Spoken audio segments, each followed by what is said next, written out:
예, 안녕하십니까. 연세대학교 성형외과 부교수 홍정훈입니다. 현재 장기이식 센터 복합조직 동종이식 센터장도 맡고 있습니다.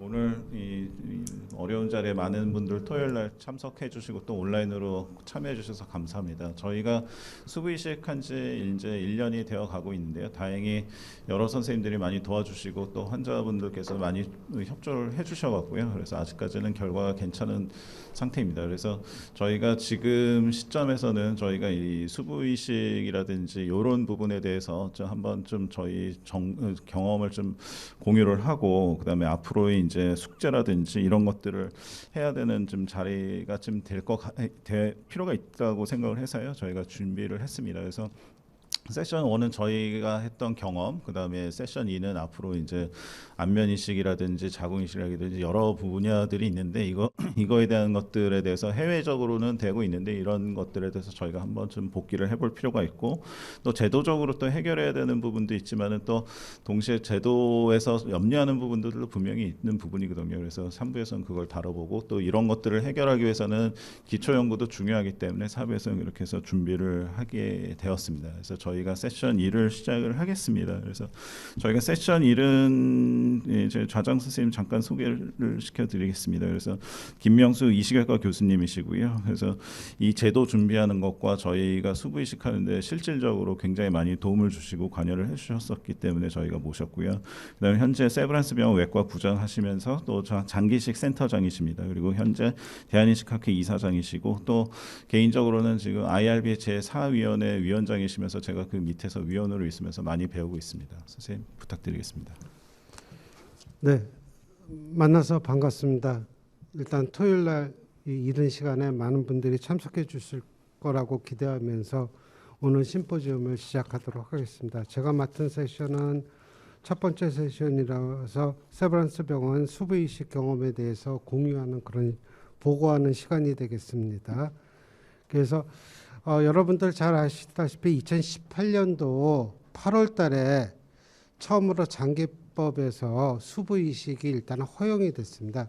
아시다시피 우리나라는 이 수부이식 모든 장기이식이 법적으로 보장된 상태에서만 할 수 있는 게 일단은 법적 조항입니다. 그래서 2018년도 8월 달에 처음으로 이제 수부이식이 허용이 됐고요. 저희가 2021년 올해 1월 9일 날 최초로 일단은 수부이식을 시행을 해가지고 지금 성공한 경우가 되겠습니다. 그래서 이제 만 1년이 돼가는 시점에 저희가 수부이식 또는 안면이식에 관해서 일단은 저희가 경험한 거를 공유하고 앞으로 나갈 방향 또 앞으로 해결할 방향에 대해서 이제 하기 위해서 본 심포지움을 준비했고요. 제가 맡은 일부 시간에는 이 세브란스 병원에서 1월 9일 날 시행한 수부이식의 경험을 여러 심포지움에 참여하신 선생님들하고 같이 공유하는 시간을 2시간 동안 갖도록 하겠습니다. 첫 번째 세션으로 법제화 과정과 수부이식이 시행되기까지의 경과에 대해서 조금 전에 인사말 드린 성형외과의 홍정원 교수께서 20분 동안 일단은 설명을 드리도록 하겠습니다. 홍정원 교수에 대한 소개는 따로 안 하도록 하겠습니다. 부탁드리겠습니다. 예, 감사합니다. 제가 발표한 내용은 여러 가지 세션 중에서 이제 처음 시작에 대해서 수부이식 법제화 과정과 시행까지의 경과에 대해서 처음 부분을 말씀드리겠습니다.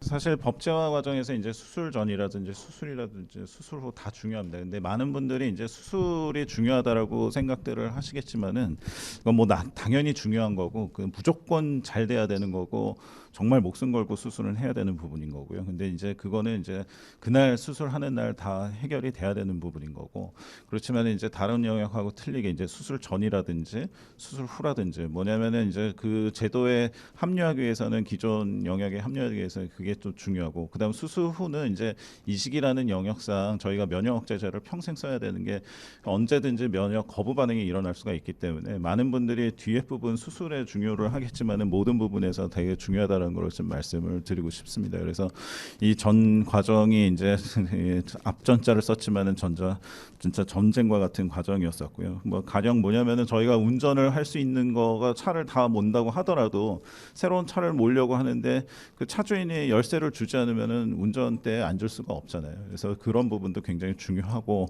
그다음 수술 후에 저희가 운전을 아무리 잘한다 하더라도 갑자기 뭐 폭풍이 친다든지 운전 요소와 관련 없는 갑자기 뭐 나무가 떨어진다든지 이러면은 운전 차 성능이라든지 운전자의 능력이라든지 도로 상황하고 전혀 다른 상황이기 때문에 이런 것 때문에 좀 저희가 좀 저기를 했습니다.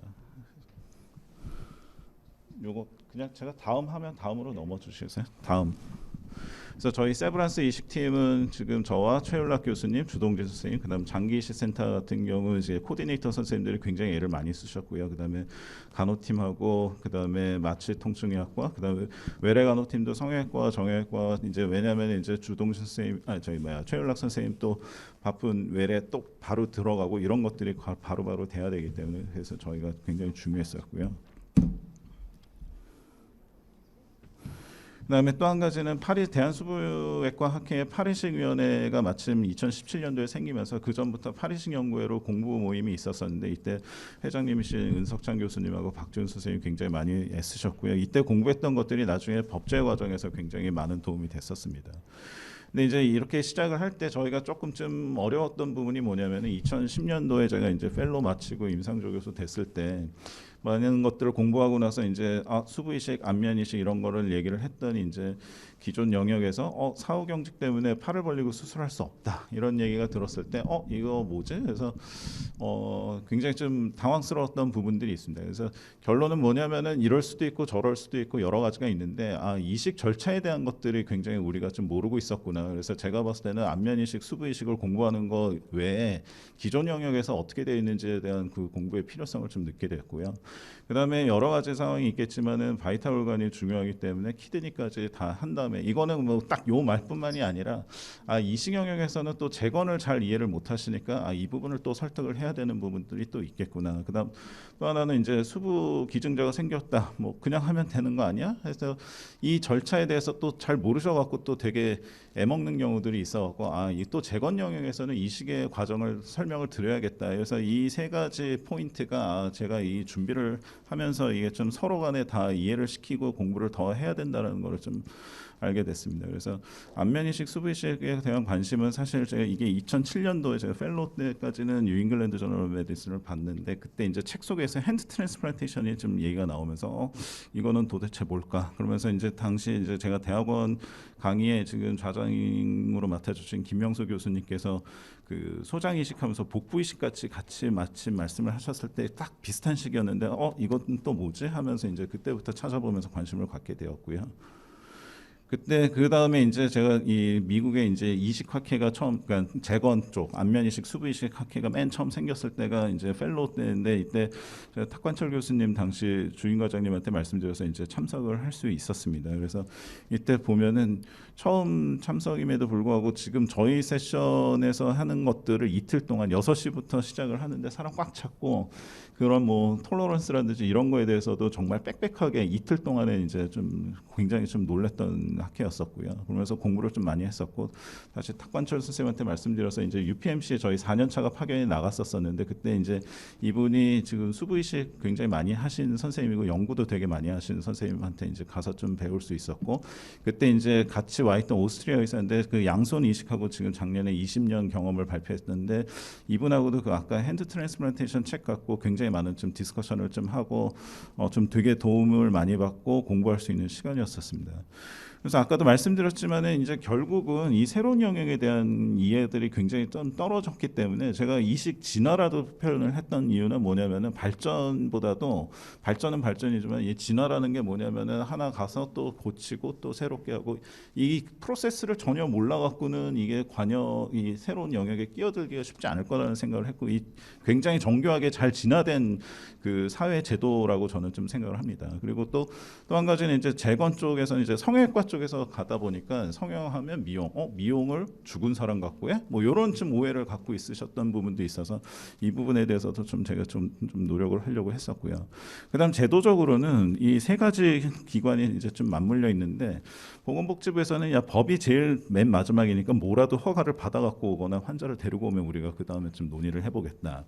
신의료기술 같은 경우에는 또 마찬가지로 뭐라도 좀 갖고 와라. 그래서 예를 들면은 이게 법이 안 돼 있고 뭐 해서 여러 가지 좀 이유를 좀 해서 좀 되게 답답한 경우가 있었고, 그다음 외국 같은 경우도 이런 걸 윤리위원회에서 한다고 하는데 저희가 실질적으로 윤리위원회 기능보다는 IRB에서 이런 것들을 다 하게 되는데 IRB에서도 되게 고민이 많은 부분이죠. 왜냐하면은 제도적으로 이게 미비한 거를 어떻게 환자 안전까지 고려해야 되는 이런 부분들이 좀 있어서 좀 어려웠던 부분들이 있었고요. 그러면서 제가 이제 강남 세브란스 있을 때 백효채 교수님께서 이제 폐이식을 많이 하시기 때문에 인턴 때부터 알고, 그다음에 또 이때 폐이식 그 적출하는 그쪽 그 흉부외과 교수님이 제 동기여갖고 선생님 찾아가서 제가 좀 이식되는 거를 좀 봤으면 한다. 그래서 좀 참여하면 안 되겠냐. 그때 이제 강남 세브란스는 장기 적출을 할 수 있는 병원이 아니어갖고 이제 다른 병원에서 적출만 가능하기 때문에 그래서 좀 쫓아다녔습니다. 그래서 이런 문자 받아갖고 이거를 성형외과 영역에서도 좀 이해를 하는데 좀 노력을 했었고요. 그래서 제가 한 1년 조금 넘게 1년 반 조금 안 되게 좀 쫓아다녔습니다. 근데 이제 그때 주니어 스텝이다 보니까는 아무래도 한계가 있기 때문에 뭐 쉬는 날이라든지 아니면 업무 다 끝나고 나서 이제 가고, 그다음 해서 그러면서 그 이식 쪽에서 염려하는 것들이 뭐구나라는 걸 좀 알게 됐고요. 그래서 한편으로는 신의료 기술을 냈는데 이게 이제 법이 안 돼 있고 이렇게 좀 마침 좀 환자 안 좋을 때 심사가 들어와갖고 그 문헌 고찰에서 그래서 이 부분에 대해서 조금 좀 의견이 있었었는데 이제 파리식 같은 경우는 사실 법이 없어도 통과를 시켰는데 안면 이식은 아직까지는 좀 그러지는 못했어갖고 그런 부분에 대해서는 3부에서 저희가 좀 다뤄보려고 하고 있습니다. 그렇지만 이제 이게 언론에서 어떻게 이거를 알았는지 이게 리젝트 돼 갖고 아직까지는 좀 안 된다라고 하는 거를 기사 취재 요청이 이제 뒤돌아서 돌아왔는데 이것도 좀 의미가 있었던 게 뭐냐면은 안 된다 된다 이거를 떠나 갖고 우리나라에서도 이런 부분에 대해서 다룰 수 있구나라는 것들을 좀 인식시켜 줬다는 것에서 제가 좀 의미 있게 보고 있고요. 그러면서 좀 한계가 있기 때문에 제가 좀 공부한 것들 하면서 그다음에 성형외과 쪽으로도 좀 이 공부를 좀 해야 되는 부분이 있고, 그다음에 이식 쪽에서도 공부를 하는 부분이 있어야 되는 부분이에요. 좋게 얘기하면 그렇게 하는 건데 나쁘게 얘기하면 서로에 대한 이해가 없는 부분을 좀 리뷰를 해서 좀 이 부분을 좀 교육을 좀 자료를 남겨야겠다 해서 2012년도에 리뷰 논문을 좀 써서 이제 좀 남겼습니다. 그러면서 학회 내에서도 굉장히 세션이 좀 증가하면서 유대현 교수님 마침 학술위원장 하실 때 2013년도에 그 저희가 학회 내에서도 좀 이렇게 좀 세션을 집어넣었었고, 저희가 지금 PRS 코리아라고 해서 추계학회가 국제학회로 굉장히 크게 이루어지고 있는데 여기서도 이제 좀 하고 있고 이식학회에서도 점점 늘어나고 있고요. 그다음 또 한 가지는 그러면은 이 재건에 대해서 알리는 부분에 대해서는 기존의 학회를 참여하는 것보다는 한일 학회를 조금 좀 국제학회를 이용했습니다. 우리나라에서 이루어지는, 그래야지 이제 조금 좀 뭐 발표 기회도 많고 그래서 좀 여기를 했었고요. 그다음 기초 연구한 거는 미국 아까 ASRT 가서 발표했을 때 2부에서 오신 최동호 교수님이나 이종우 교수님도 오셨을 때 이제 저희 좀 그렇게 조금 좀 노력을 했었고요.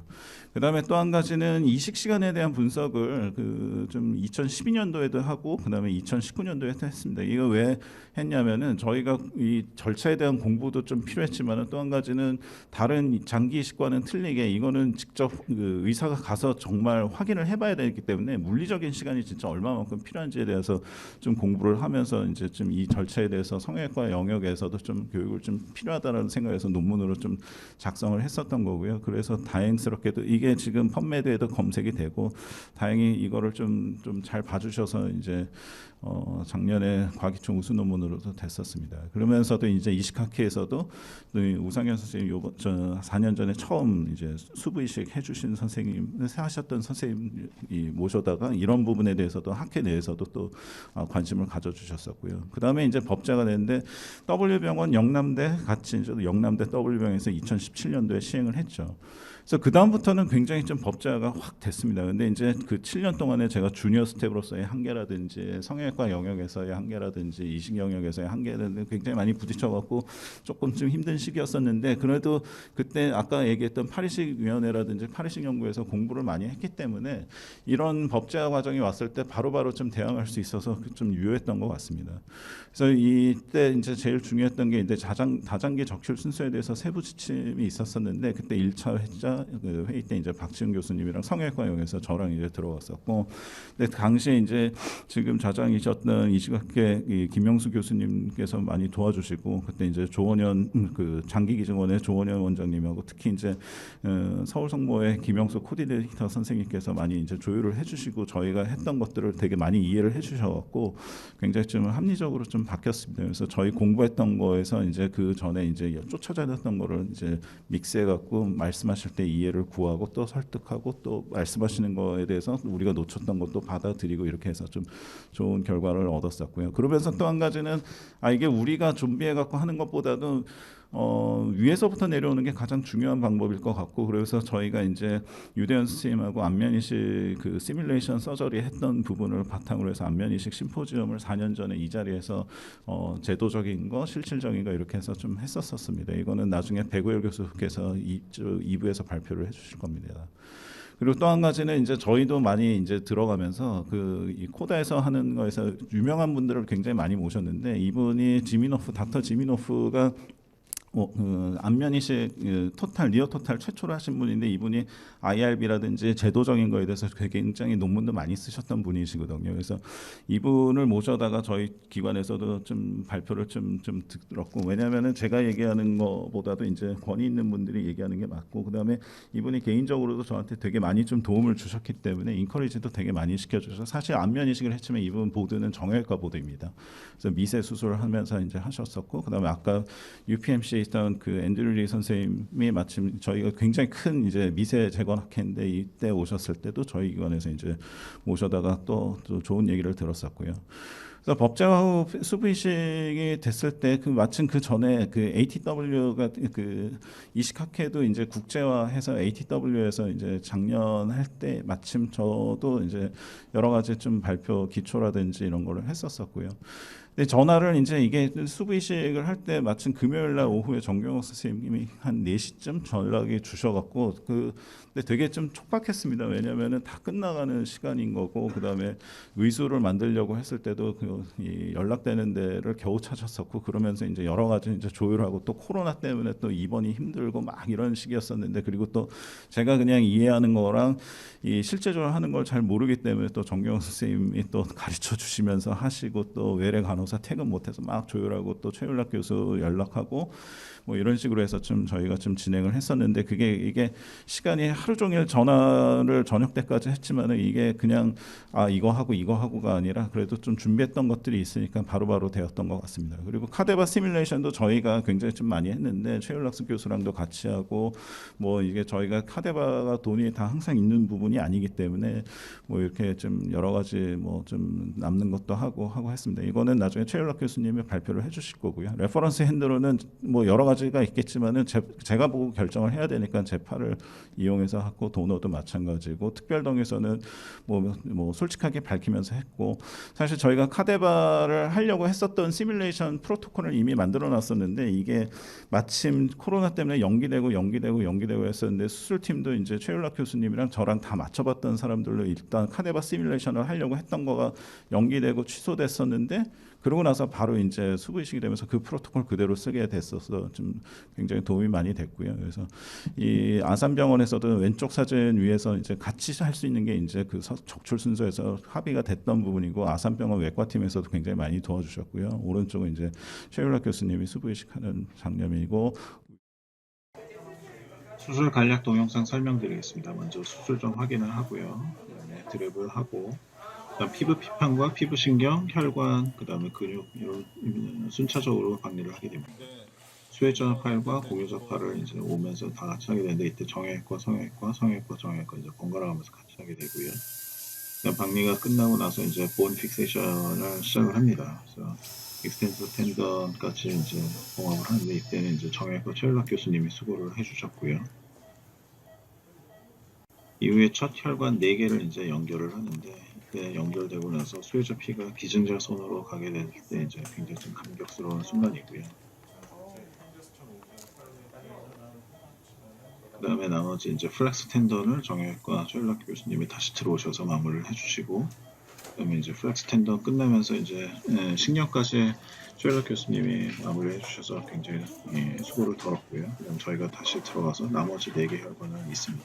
근데 스파즘이 계속 올 수가 있기 때문에 혈류가 잘 가는지를 계속 확인을 하면서 또 문합을 합니다. 그리고 나서 이제 스킨 피판 도안을 마무리하면서 어느 부분까지 맞추고 어느 부분은 이제 또 마무리할 것인가를 이제 디자인을 하면서 진행을 하고요. 이게 별거 아닌 것 같은데도 굉장히 좀 까다롭고 좀 신경 쓰는 부분이었고, 그다음에 또 이어서 또 혈관 문합을 또 계속 진행을 하게 됩니다. 그다음에 세팔릭 베인은 피부 피판 끝에 있는데 이 처음에 임시로 했던 거를 나중에 이제 길을 맞추면서 하고 백오열 교수님이 또 수고를 해주셨고요. 그다음에 끝나고 나서 드레싱을 하고 스플린트를 이제 임시로 대고 마무리하게 되었습니다. 자, 다들 고맙습니다.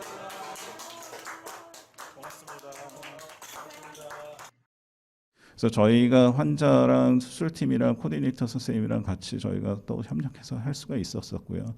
이분이 아까도 얘기했지만 이 오케스트레이팅이라는 표현을 굉장히 좋아하셨었는데, 아무튼 이런 조율이 필요한 거고, 그다음 결국은 저희가 안면 이식이라든지 여러 부분에서 할 때도 뭐 그냥 하는 게 아니라 공부를 많이 하고 준비를 많이 해야 될 것 같고요.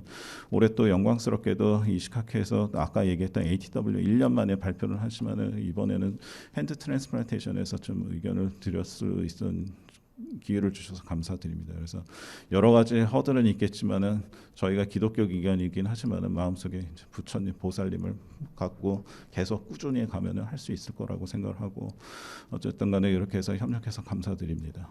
예, 감사합니다.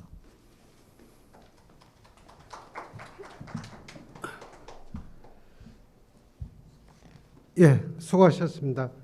다음 두 번째 그 보고는 수부이식 수술 및 수술 후 치료에 관해서 집도하신 그 최윤락 정형외과 교수님께서 일단은 발표를 해주시겠습니다. 부탁드립니다. 네, 김명수 교수님 소개 감사합니다. 정형외과 최일락입니다. 이번 이제 수부 이식 수술에서 정형외과 분야를 담당해서 진행을 했습니다. 앞서 뭐 설명 들으신 것처럼 2000년도에 이제 장기 이식법이 개정이 되면서 이제 뇌사자에서 장기 이식이 가능하게 되었습니다. 그 이후에 여러 가지 저런 그 연구도 있고 여러 가지 제도적인 보완을 통해서 수부 이식이 장기 이식법 안에 이제 포함이 되게 되면서 저희가 이제 수술이 가능했다라고 그렇게 말씀드릴 수 있을 것 같습니다. 저희가 이번에 수술한 환자분은 62세 남자 환자분입니다. 그래서 2018년도 7월달에 사출기에 손이 이제 말려 들어가면서 손목 아래에서 절단이 되셨던 분입니다. 그래서 기록을 보면은 이제 그해 10월달에 저희 병원에 처음 이제 성형외과에 내원을 하셨었고, 그 이후에 이제 저도 보고 또 이식외과 주동진 교수님도 만나고 또 정신건강의학과 교수님도 만나서 여러 가지 이제 수술에 대한 설명과 그리고 그 이후의 관리에 대해서 설명을 듣고, 또 환자가 수술의 대상이 됨을 판정을 받은 다음에 그렇게 되면서 이제 2018년도 1월달에 저희 장기 이식 센터에 환자 등록이 되었습니다. 그러고 나서 1년 만에 뇌사자가 발생이 되면서 이제 수술이 가능했다라고 말씀드릴 수 있을 것 같습니다. 저희 수부 이식을 받으신 분이 처음 내원했을 때 찍은 사진입니다. 오른쪽 손에서 손목 아래에서 지금 절단되어 있는 것을 확인할 수가 있고, 저희가 이제 그 이식을 할 때는 그냥 갖다가 붙이는 것이 아니고 결국은 가장 그래도 자기 손과 비슷한 모양을 만들어주는 것이 중요하기 때문에 스캐노그램이라는 것을 찍어서 수술을 하게 되면 이제 반대쪽 팔과 비교해서 어느 정도 길이로 할 것인가를 결정을 해야 합니다. 그래서 스캐노그램을 사진 찍은 것이 이제 중간 사진인데, 이 환자분의 또 하나의 문제는 보시는 것처럼 이제 플레이트가 들어있는 것을 보실 수가 있습니다. 과거에 또 손상을 받으신 적이 있어서 전완골에 요골과 척골에 모두 골절이 있었습니다. 수년 전에. 그래서 요골에 대해서는 그냥 플레이트가 잔존해 있는 상태고, 척골에 대해서는 플레이트가 이제 제거가 된 상태인데 이런 상태였습니다. 그리고 이제 혈관 상태를 하기 위해서 이제 엔지오그램을 찍어서 혈관에 대해서는 수술이 가능함을 확인을 했던 거죠. 다음 슬라이드. 수혜자 같은 경우에는 이제 38세 남자 환자분이었습니다. 아주 젊은 분이었는데 갑자기 이제 심장 마비가 생기면서 이제 뇌사 판정을 받게 되고 보호자분들이 어쨌든 설명을 잘 들으시고 또 동의를 해주셔서 다른 장기와 함께 수부 이식을 결정을 해주셔가지고 저희가 이제 진행을 할 수가 있었고 제일 중요한 게 이제 혈액형을 맞추는 것인데 다행히도 혈액형도 맞고 또 T셀, B셀 또 HLA 크로스 매치가 일치하는 것이 있어서 가능하게 되었습니다. 그래서 그날을 생각해 보면은 금요일 오후인데 이제 갑자기 전화가 와서 내일 주말에 뭐 하냐 그래서 주말에 별일 없습니다 이렇게 해가지고 수술을 진행했던 기억이 있습니다. 보시는 것이 아래 그림은 이제 역시 이제 도너의 스캐노그램입니다. 그래서 앞서 보신 그 리시피언트의 스캐노그램과 비교해서 과연 어느 부위를 절제를 해서 이식을 할 건지를 결정하기 위해서 했던 거라고 이해하시면 되겠습니다. 수술 과정은 거의 한 17시간 정도가 걸렸던 것 같은데 한 5분 정도로 지금 축약을 해서 좀 해봤습니다. 그래서 한쪽 방에서는 저렇게 도너 팔을 떼서 그 칠링을 하는 상태에서 이제 프리저베이션 솔루션을 가지고 처치를 하는 과정에서 또 다른 방에서 리시피언트 팔을 이렇게 다이섹션을 했습니다. 먼저 앞쪽에서 이렇게 플렉서 텐던들을 일일이 다 다이섹션을 하고 그 다음에 뭐 마킹을 해야 되지만 그 아나토믹한 그 레이어가 다 다르기 때문에 그냥 기억을 하면서 그렇게 했고요. 뒤쪽에서 역시 이제 익스텐서 텐던들을 다 이제 하나하나 다이섹션을 했습니다. 이 플레이트가 수술한 지가 몇 년이 됐기 때문에 이미 본이 다 위쪽으로 커버를 하고 있어가지고 일일이 다 벗겨내면서 이제 제거를 했고요. 그리고 그런 다음에 이제 도너 팔에 대한 다이섹션을 하고 있는 과정을 보시고 계십니다. 플랩을 들어올리고 지금 이거 아마 그 홍정호 교수님의 손을 보고 계신 것 같고요. 이제 제가 들어가서 이렇게 텐던들을 일일이 다이섹션을 하고 지금 카팔 터널을 릴리즈하고 있는 사진입니다. 이게 연결하고 나서는 이제 이데마가 생기기 때문에 너브의 리제너레이션에 방해가 될 수 있기 때문에 이렇게 릴리즈를 하게 됩니다. 가급적이면은 이제 머슬의 버든을 줄이기 위해서 이렇게 머슬은 다 일일이 벗겨서 가급적이면 텐던만 넘어갈 수 있도록 해준 거고요. 지금 보시는 것이 신경입니다. 얼라 너브하고 오른쪽에 있는 게 미디안 너브고요. 그다음에 도잘 사이드로 다시 넘어가서 역시 이제 익스텐서 텐던들과 핑거 익스텐서 텐던 그리고 위스트 익스텐서 텐던을 다 다이섹션하고 또 뼈에서 그 머슬들을 다 벗긴 다음에 연결할 수 있도록 이렇게 만들어 준 거고요. 그 팔을 가지고 이제 리시피언트가 있는 방으로 와서 저렇게 이제 스캐노그램에서 측정을 한 위치에서 뼈를 절골을 하고 중요한 것이 포암 같은 경우에는 팔의 로테이션이 돼야 됩니다. 우리가 일상생활에서 도구를 사용하려면 로테이션이 되지 않으면 도구를 사용할 수 없기 때문에 그러려면은 그 포암의 얼라인먼트가 상당히 중요합니다. 그 중에서도 레디우스가 이렇게 보잉을 만들어주는 게 중요하기 때문에 그 보잉을 만들기 위해서 저 리시피언트가 다친 지가 오래돼서 인터스 멤브레인이 완전 타이트해서 붙어 있기 때문에 그걸 다 릴리즈해서 보잉을 만들 수 있도록 하고 있는 과정을 보시고 계신 거고요. 그래서 레디우스와 얼나에 대해서 스테이블 픽세이션 하고 그 다음에 처음으로 위스트 익센서 텐던들 그러니까 익센서 칼피 레디얼리스, 브레비스, 롱구스 그리고 익센서 칼피 얼라리스를 지금 리페어를 하고 있는 텐션을 맞춰 리페어를 하고 있는 사진을 보고 계십니다. 텐도데시스 이펙트가 중요하기 때문에 우리가 위스트를 플렉션 했을 때 핑거가 익스텐션이 어느 정도 되고 위스트를 플렉션해서 익스텐션 되고 위스트 익스텐션 할 때 핑거 플렉션이 될 수 있도록 만들어준다는 생각을 가지고 좀 텐션을 맞춰서 하나하나 지금 하고 있습니다. 수술 전에 사실은 그냥 뭉뚱그려서 할까도 생각을 했었는데 그래도 가급적이면은 좀 델리케이트한 그런 무브먼트 가능하게 하기 위해서는 하나하나 리페어하는 것이 좋겠다 싶어서 그렇게 리페어를 했습니다. 그래서 이제 본 픽세이션과 텐던에 대한 어느 정도의 그 테로라피를 끝낸 이후에 베슬에 대해서 이렇게 문합을 해서 서큘레이션이 되고 있는 것을 확인을 했고요. 그 다음에 다시 제가 들어가서 지금 보시는 건 이제 핑거 플렉서들과 위스트 플렉서를 또 이제 리페어하고 있는 장면을 보고 계십니다. 그래서 보시면 손이 약간 이렇게 구부러져 있는 게 보실 수 있는데 우리가 여러분들이 이제 그 테이블에 손을 이렇게 올려놓으면 노멀 캐스케이드가 이렇게 만들어집니다. 그래서 그 정도의 캐스케이드를 만들어줘야지 나중에 이제 그립이 가능하니까요. 그런 생각을 가지고 이제 플렉서에 대한 텐션을 맞춘 거고, 지금 이제 미디안 너브와 얼나 너브에 대해서 뉴럴 어필을 하고 있는 사진을 보고 계시고요. 이것은 이제 미디안 너브의 안테리어 인터스 너브를 얼나 너브의 모터 브랜치로 이렇게 엔드 투 사이드로 해서 사실은 이 손의 기능 중에서 저런 익스트린식도 중요하지만 결국은 인트린식이 회복이 되어야지 우리가 손가락을 파인 무브먼트를 할 수 있기 때문에 그런 것에 좀 더 도움을 주기 위해서 미디안 너브의 안테리어 인터스 너브가 프로네이터 테레스로 프로네이터 쿼드라투스 가는 부분을 떼서 이제 엔드 투 사이드로 옮겨주는 걸 한 거고요. 지금은 이제 슈퍼피셜 레디얼 너브에 대해서 뉴럴 어필을 하고 있는 장면입니다.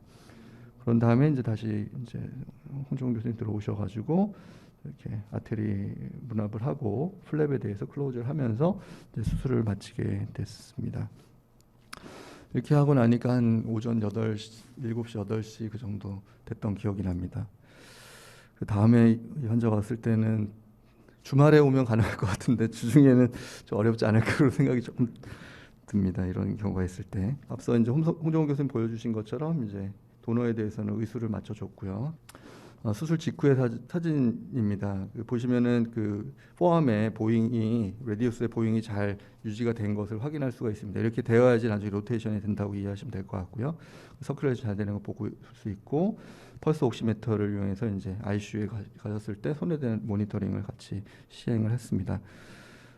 면역 억제제에서는 주동진 교수님께서 말씀하실 거기 때문에 넘어가도록 하겠습니다.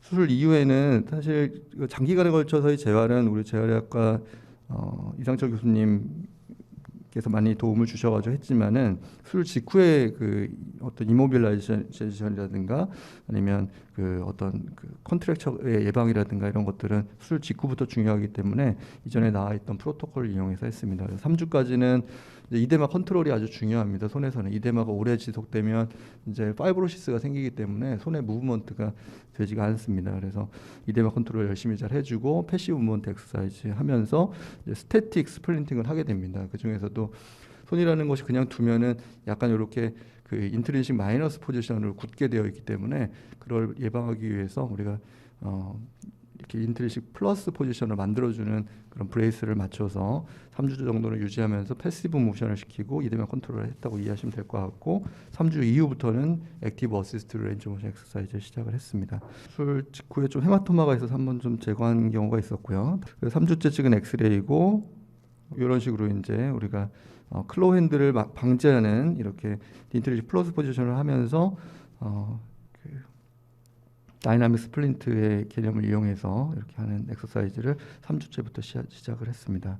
혈관 계통은 잘 유지가 되어 있는 것을 확인할 수 있었고, 그런데 이제 33일째 환자분은 이제 퇴원하신 상태였는데 손에 이렇게 반점 같은 게 나타난다 그래서 왔고 조직 검사를 해보니까 그레이드 1 정도의 이제 리젝션이 에피소드가 생긴 것으로 판단을 해서 역시 다시 입원을 해서 이식외과 주동진 교수님 주도하에 다시 또 면역 억제제 조절 치료를 했습니다. 그래서 요거에 대해서 아마 다시 말씀드리실 것 같습니다.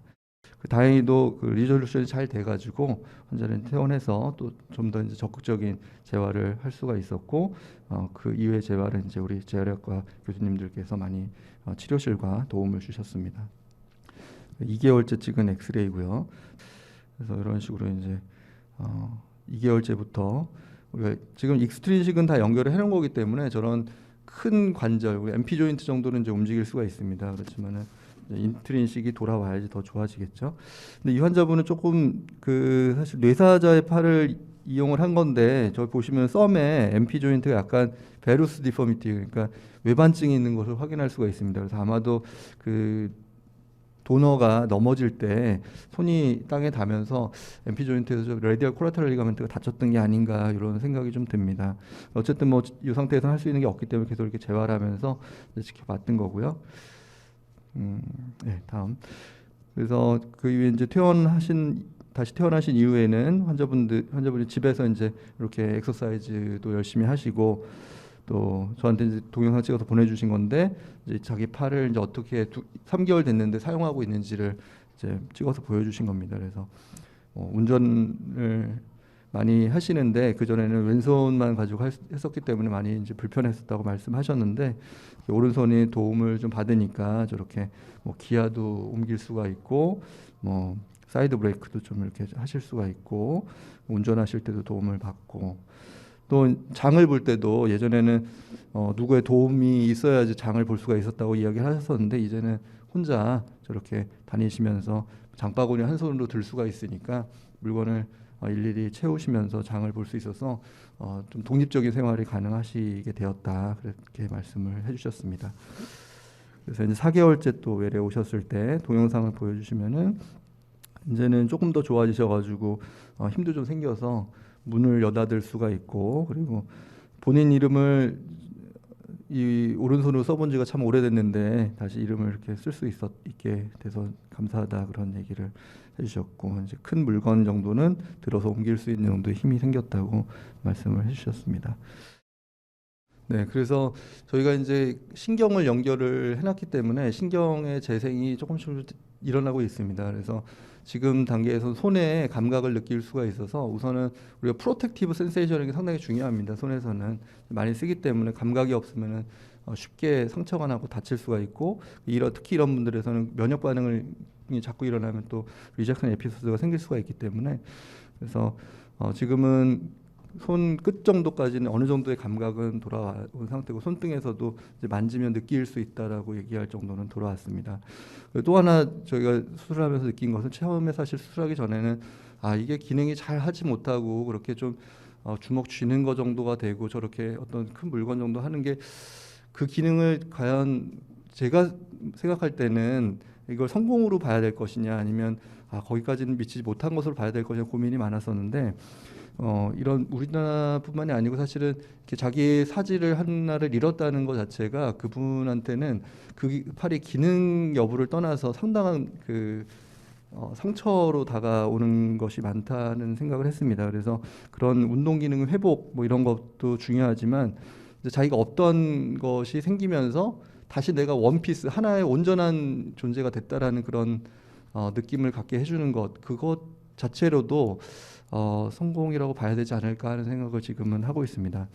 그리고 앞으로 지금 이분에 대해서는 추가 수술을 조금 계획하고 있는 게 있어서 마지막으로 잠깐 말씀을 드리면, 앞서 보신 것처럼 그 썸의 그 MP 조인트에 약간 이제 그 외반증이 있습니다. 그래서 우리가 썸이라는 게 팔마 에비덕션이 돼야지 이 어포지션이 되면서 다른 손가락하고 사용을 하고 물건을 쥘 수가 있는데, 이분이 그 MP 조인트가 이 디포미티가 심해서 상당히 이 구부러지면서 이렇게 짚는 핀치가 잘 안 됩니다. 그립은 어느 정도 되지만 핀치가 잘 안 돼서 지금 계획하고 있는 거는 그 MP 조인트를 아스로데시스, 그러니까 관절 고정술을 해가지고 이렇게 붙어 있는 손가락을 좀 이렇게 벌려주면 이 플렉션 되면서 핀치가 되면서 지금보다 조금 더 파인 무브먼트도 가능하면서 일상생활에 많이 사용하실 수 있을 것 같아서 그 수술을 계획을 하고 있고, 또 하나는 환자분이 이제 손가락을 쭉 폈을 때 저희가 사실 처음에 할 때 뭐 이게 한 공간에서 다 연결을 하다 보니까 이 한 공간이 하나의 운두로 이제 인식이 되기 때문에 어디전 같은 게 많이 생깁니다. 그래서 아주 적극적인 재활을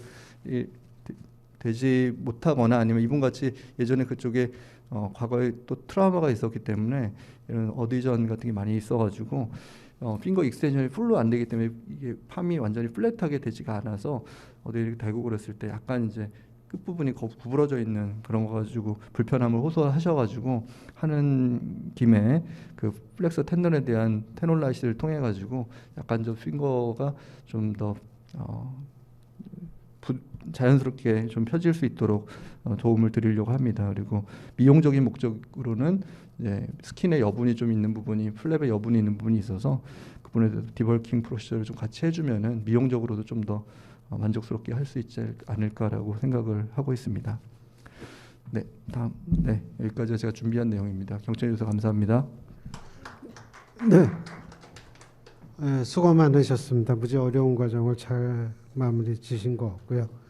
다음에는 세 번째 연재로는 세브란스 병원 재활의학과 이상철 교수께서 본 수부이식한 환자의 수술 후 재활 치료에 대해서 설명을 드리도록 하겠습니다. 부탁드리겠습니다. 예, 소개 말씀 감사합니다. 저는 재활의학과 이상철이고요. 처음에 이 환자를 홍 교수님께서 재활을 의뢰를 이제 따로 부탁을 하셨습니다. 저한테 전화를 하셨어. 근데 사실 저희 쪽으로서는 재활에 자세히 말씀드리긴 좀 그렇지만 좀 애매한 경우거든요. 재활을 저희가 좀 추진하고 계속 치료를 해드리기에. 그래서 고민을 하다가 그래도 뭐 전화까지 하시고 중요한 경우라는데 그래서 도와드리려고 마음을 먹었는데 또 몇 달 지나서 또 이렇게 컨퍼런스에 발표해달라고 그러셔서 이제 그때 괜히 했나 좀 후회를 했었습니다. 이게 잘 모르는 분야이기 때문에 그렇거든요. 제가 좀 그래서 좀 부담을 느꼈고요. 어쨌든 뭐 저로서도 처음 하는 케이스고 그래서 오늘은 전반적인 재활 과정에 대해서 좀 말씀드리고요. 저희 환자분 케이스에 대해서 그 치료 현황과 결과를 말씀드리겠습니다. 저는 뭐 물론 찾아보니까 프랑스에서 처음 알로제닉 핸드 트랜스플란테이션 98년에 했다고 되어 있는데 아까 말씀 들어보니까 뭐 97년이라고 하시네요. 그리고 그 중국에서도 뭐 5개를 하고 발표한 내용의 문헌을 보니까 10년 정도 지났을 때 컴플리케이션 없었다 그러고요. 그러니까 두 점을 감별하는 거죠. 투 포인트 디스크리미네이션이 그 5개의 경우에 2.5mm에서 4.0mm 정도 된다고 얘기를 했고 인디펜던트 라이프가 가능하다고 얘기를 하더라고요. 저희 그 환자분은 현재 각 손가락을 인지하지는 못하고요. 감각을 팜 쪽과 이 저기 도슴 쪽 이거는 구별을 하실 수가 있습니다. 네. 그리고 이제 재활 과정을 아까 뭐 최윤락 교수님께서 보여주신 그 표를 포함해서 몇 가지 문헌에 좀 나와 있습니다. 그런데 조금 아무래도 임피리컬하게 하다 보니까 저는 잘 와닿지가 않더라고요. 그 내용이. 그래서 설명하기도 좀 어렵고 뭐 제가 찾아본 것 중에는 이게 미국에 제일 좋은 케이스가 있어서 이 케이스에 맞춰서 재활의 전체적인 과정을 말씀드리는 것이 더 효과적이라고 생각이 들었고요. 그래서 미국 예를 하나 보면서 전체적인 아마 재활 흐름을 말씀을 좀 드려보겠습니다. 37세 남자였고요. 이게 패러메딕인데 아마 응급 구조 쪽 일을 하는 것 같아요. 그리고 이제 99년에 미국에 처음 이제 핸드 트랜스플란테이션 케이스라고 하는데 다치기는 85년에 다쳤더라고요. 그러면 한 14년 정도 갭이 있으니까 여러 가지 문제가 예상이 되죠. 그래서 99년 1월 달에 아마 수술하기 전까지 한 14년 동안은 이제 프로스테시스, 그러니까 의수를 착용하고 지냈던 것 같아요. 그래서 저는 이번에 참여하지 않았지만 사실 뭐 모든 재활이 그렇지만 이게 원래 풀이 업돼도 뭐 의견을 서로 나누면 좋기는 하죠. 근데 뭐 어쨌든 이제 그때 프리오 이벨리에이션 때 중요한 것이 대부분 그때 프로스테시스를 하고 있을 거잖아요. 이미 뭐 도너가 나올 때까지는 프로스테시스를 하고 있을 건데 이거에 대한 만족감이 많이 떨어지는 분들이 캔디데이트가 되는 것 같습니다. 그래서 그걸로 어느 정도 기능을 할 수 있다고 하더라도 내 손이 아니잖아요. 거기에 대한 굉장히 많은 스트레스와 열망이 있는 분들이 아마 좋은 캔디데이트가 되는 것 같습니다. 그래서 이분은 그런 욕구가 굉장히 강했다고 얘기를 하고요. 프로네이션, 슈피네이션 조금 제한이 있지만 핑거 익스텐션 컨트랙션은 없었거든요. 그래서 그것도 아마 좋은 캔디데이트였다고 아마 그렇게 생각했던 것 같습니다. 수술을 하고 이제 이틀째 되는 날 이제 재활 치료를 시작을 하는데요. 여기서 이제 텐스라는 전기 기계는 뭐 여러 가지 이제 재활 전기 기구가 있지만 이거는 단지 통증하고 이데마 컨트롤을 보시면 될 것 같습니다. 여기서 말하는 전기 치료는요. 그래서 페인 컨트롤, 이데마 컨트롤을 텐스로 하고 프로네이션, 슈피네이션 포지션만 한두 시간마다 바꾸는 정도로 들어갔다고 하고요. 4일째는 이제 다이내믹 크라인 익스텐션 아웃리거를 이제 보조기를 이렇게 그림과 같이 착용을 시켰죠. 기본적인 목적은 안티 크로잉이고요. 이렇게 주는 걸 막는 거고 사실 이 상태에서 크게 운동을 기대하는 건 아니고요.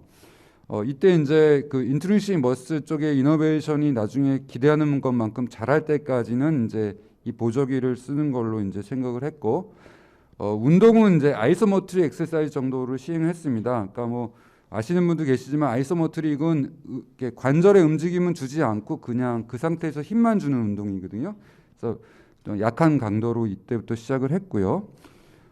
보시다시피 이게 이 보조기 굉장히 벌키하잖아요. 그래서 이제 어느 정도 시간이 지나면 이 경우는 3주 정도 있다가 이렇게 좀 가벼운 타입으로 바꿔줘야 됩니다. 그래서 그렇고요.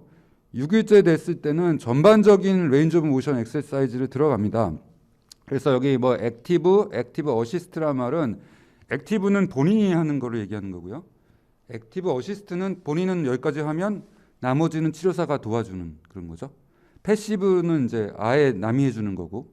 그래서 액티브 어시스트 레인지 오브 모션을 포암, 리스트, 핸드 쪽 모두 다 이제 이때부터 6일째부터 들어갔더라고요. 2, 3주 때 이제 일렉트리컬 머슬 스티뮬레이션 들어갔습니다. 이것은 이제 아까하고는 목적이 다르죠. 보통 NMES 또는 EST라고 얘기하는데요. 이제 이것들은 페리페랄 러브 인저리 때 그 리제너레이션 목적을 또 머슬 리제너레이션 목적으로 시행합니다. 다만 효과가 아주 드라마틱하다고 얘기하기는 어렵죠. 그래서 2, 3주 때부터는 이제 EST를 약한 강도로 시작을 했고요. 3주 때는 아까 말씀드린 것처럼 그 보조기를 조금 가볍게 이제 불편하니까요, 많이. 그래서 어느 정도 안정이 되면 바꿔주죠, 가벼운 타입으로. 5주째는 이제 스트렝스하고 엔저런스를 이제 타겟으로 치료를 좀 강화하죠. 그러니까 아주 약할 때는 스트렝스 강화 운동을 하면 오히려 머슬이 다 깨져버리기 때문에 어느 정도의 파워가 돌아올 때까지는 좀 스트렝스 운동을 기다려줘야 되고요. 뭐 순간적으로 힘을 내더라도 계속 유지가 안 되면 안 되니까 엔저런스, 지구력 트레이닝도 같이 해야 됩니다. 근데 이거는 시기보다는 그 현재 갖고 있는 환자의 파워가 중요할 것 같습니다. 6주에서 12주 정도는 이거는 이제 했던 치료가 아니고요. 그때까지 남아있던 어떤 리미테이션에 대해서 쭉 기술을 하고 이것들을 타겟으로 이제 그때 6주에서 12주 정도 치료를 했다고 얘기를 합니다. 전반적으로 다 제한이 되죠. 그래서 뭐 스트렝스도 제한이 되고 플렉션도 제한이 되고 프로네이션, 슈피네이션도 제한이 되고 하지만 가장 눈에 띄는 거는 어쨌든 익스텐션 컨트랙처, 익스텐션 위크니스가 가장 그 중에서도 더 눈에 띄는 상태였고 어떤 이제 이런 문제점을 프라브럼으로 설정하고 여기를 개선하는 쪽의 치료를 6주에서 12주 정도 동안 시행을 했습니다. 근데 저도 이거 예전에 신문에서 본 것 같긴 한데요. 죄송합니다.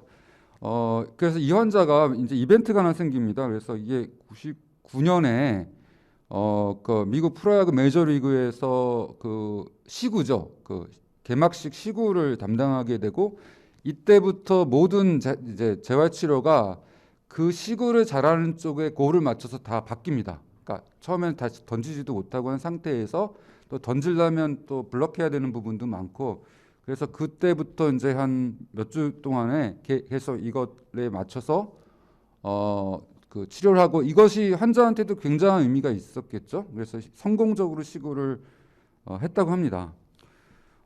이제 석 달째가 됐는데요. 여전히 이제 핑거 익스텐션에는 상당히 문제가 있고요. 다만 이제 나머지 포암, 리스트, 핸드 쪽의 레인지 오브 모션은 어느 정도 펑셔널하게 나오기 시작해서요.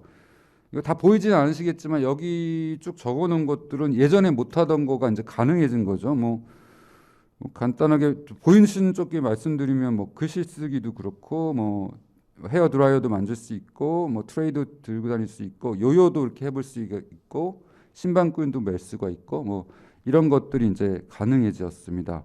이 시기에 이제 이 환자는 시구까지 끝나고 퇴원을 하거든요.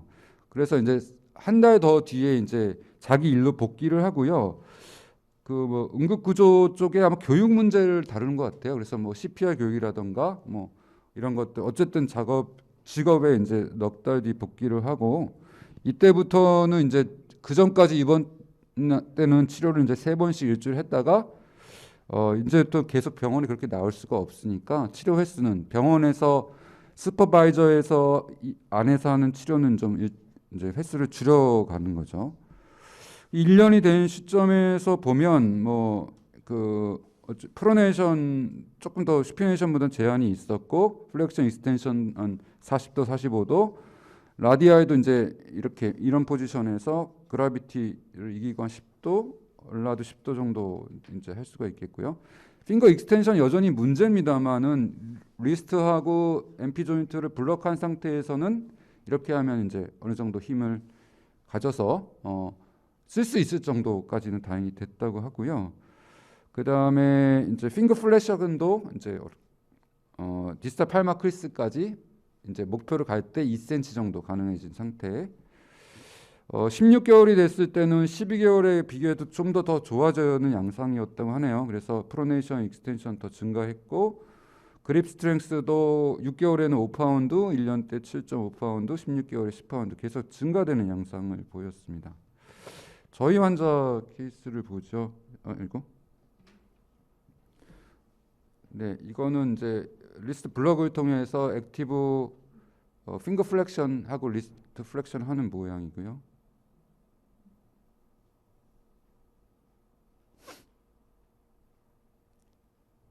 네, 핀치 연습하는 거죠. 이게 레터럴 핀치입니다. 그러니까 이분은 레터럴 핀치 정도밖에 아직 안 될 것 같습니다.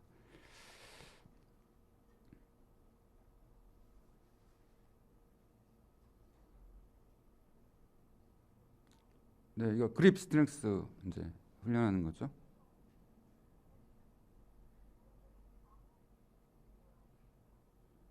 예, 이게 이제 아까 말씀드린 EST, NMES라고 하는 이제 이거는 이너베이션을 촉진하는 목적으로 페리페랄 러브 인저리 때 하는 거죠. 그런데 이제 뭐 지금보다 더 좋은 기계는 아직은 없긴 합니다. 이거는 이제 최일락 교수님 중간 과정 보여줬지만 이제 11개월 때 모습입니다. 11월 달 모습입니다. 지난달.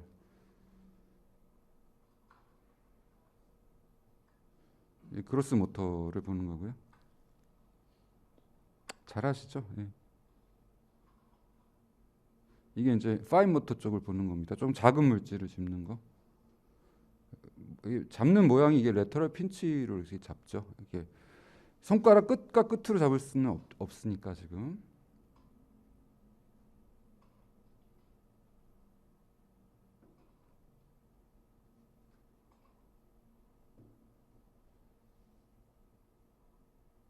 이건 이제 팁 린치인데 아직 안 되죠. 네. 문제도 잇따르시네 할까요? 최일락 교수님 말씀 들어보니까.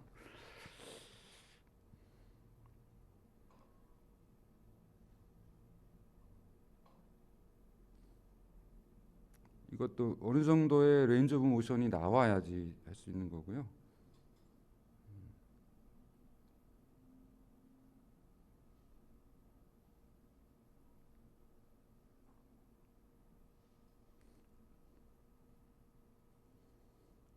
잡는 것도 잡을 수 있어야 되고 또 그 위에 프락시마 조인트도 받쳐줘야 됩니다.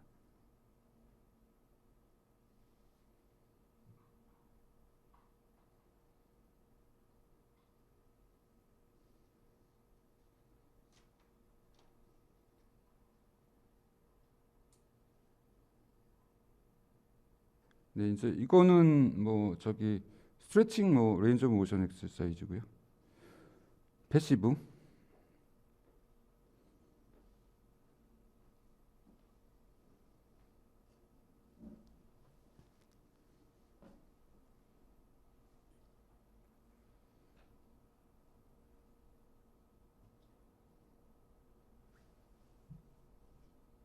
다 된 거죠.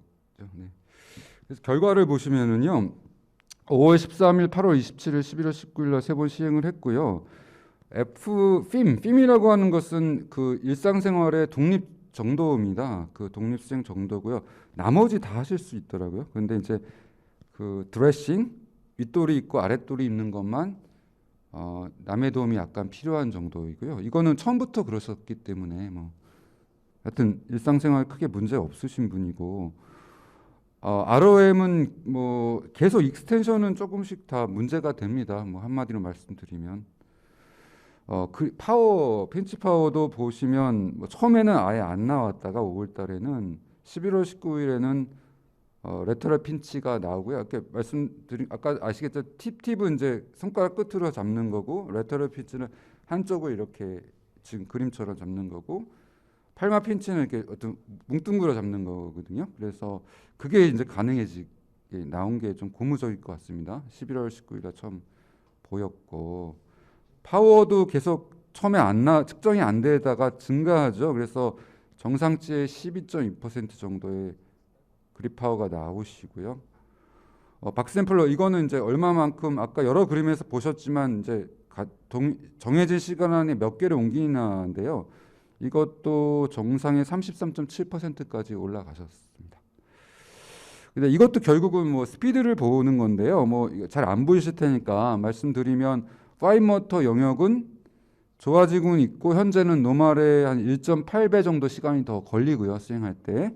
크로스는 한 2.4배 정도 걸리고 레터럴 핀치는 아까 말씀드린 대로 이제 나오기 시작을 했고 카드 뒤집는 것도 이전 두 번 5월 8월은 안 되셨는데 뭐 뒤집으시니까 이제 많이 적응이 되시고 좋아진 거죠.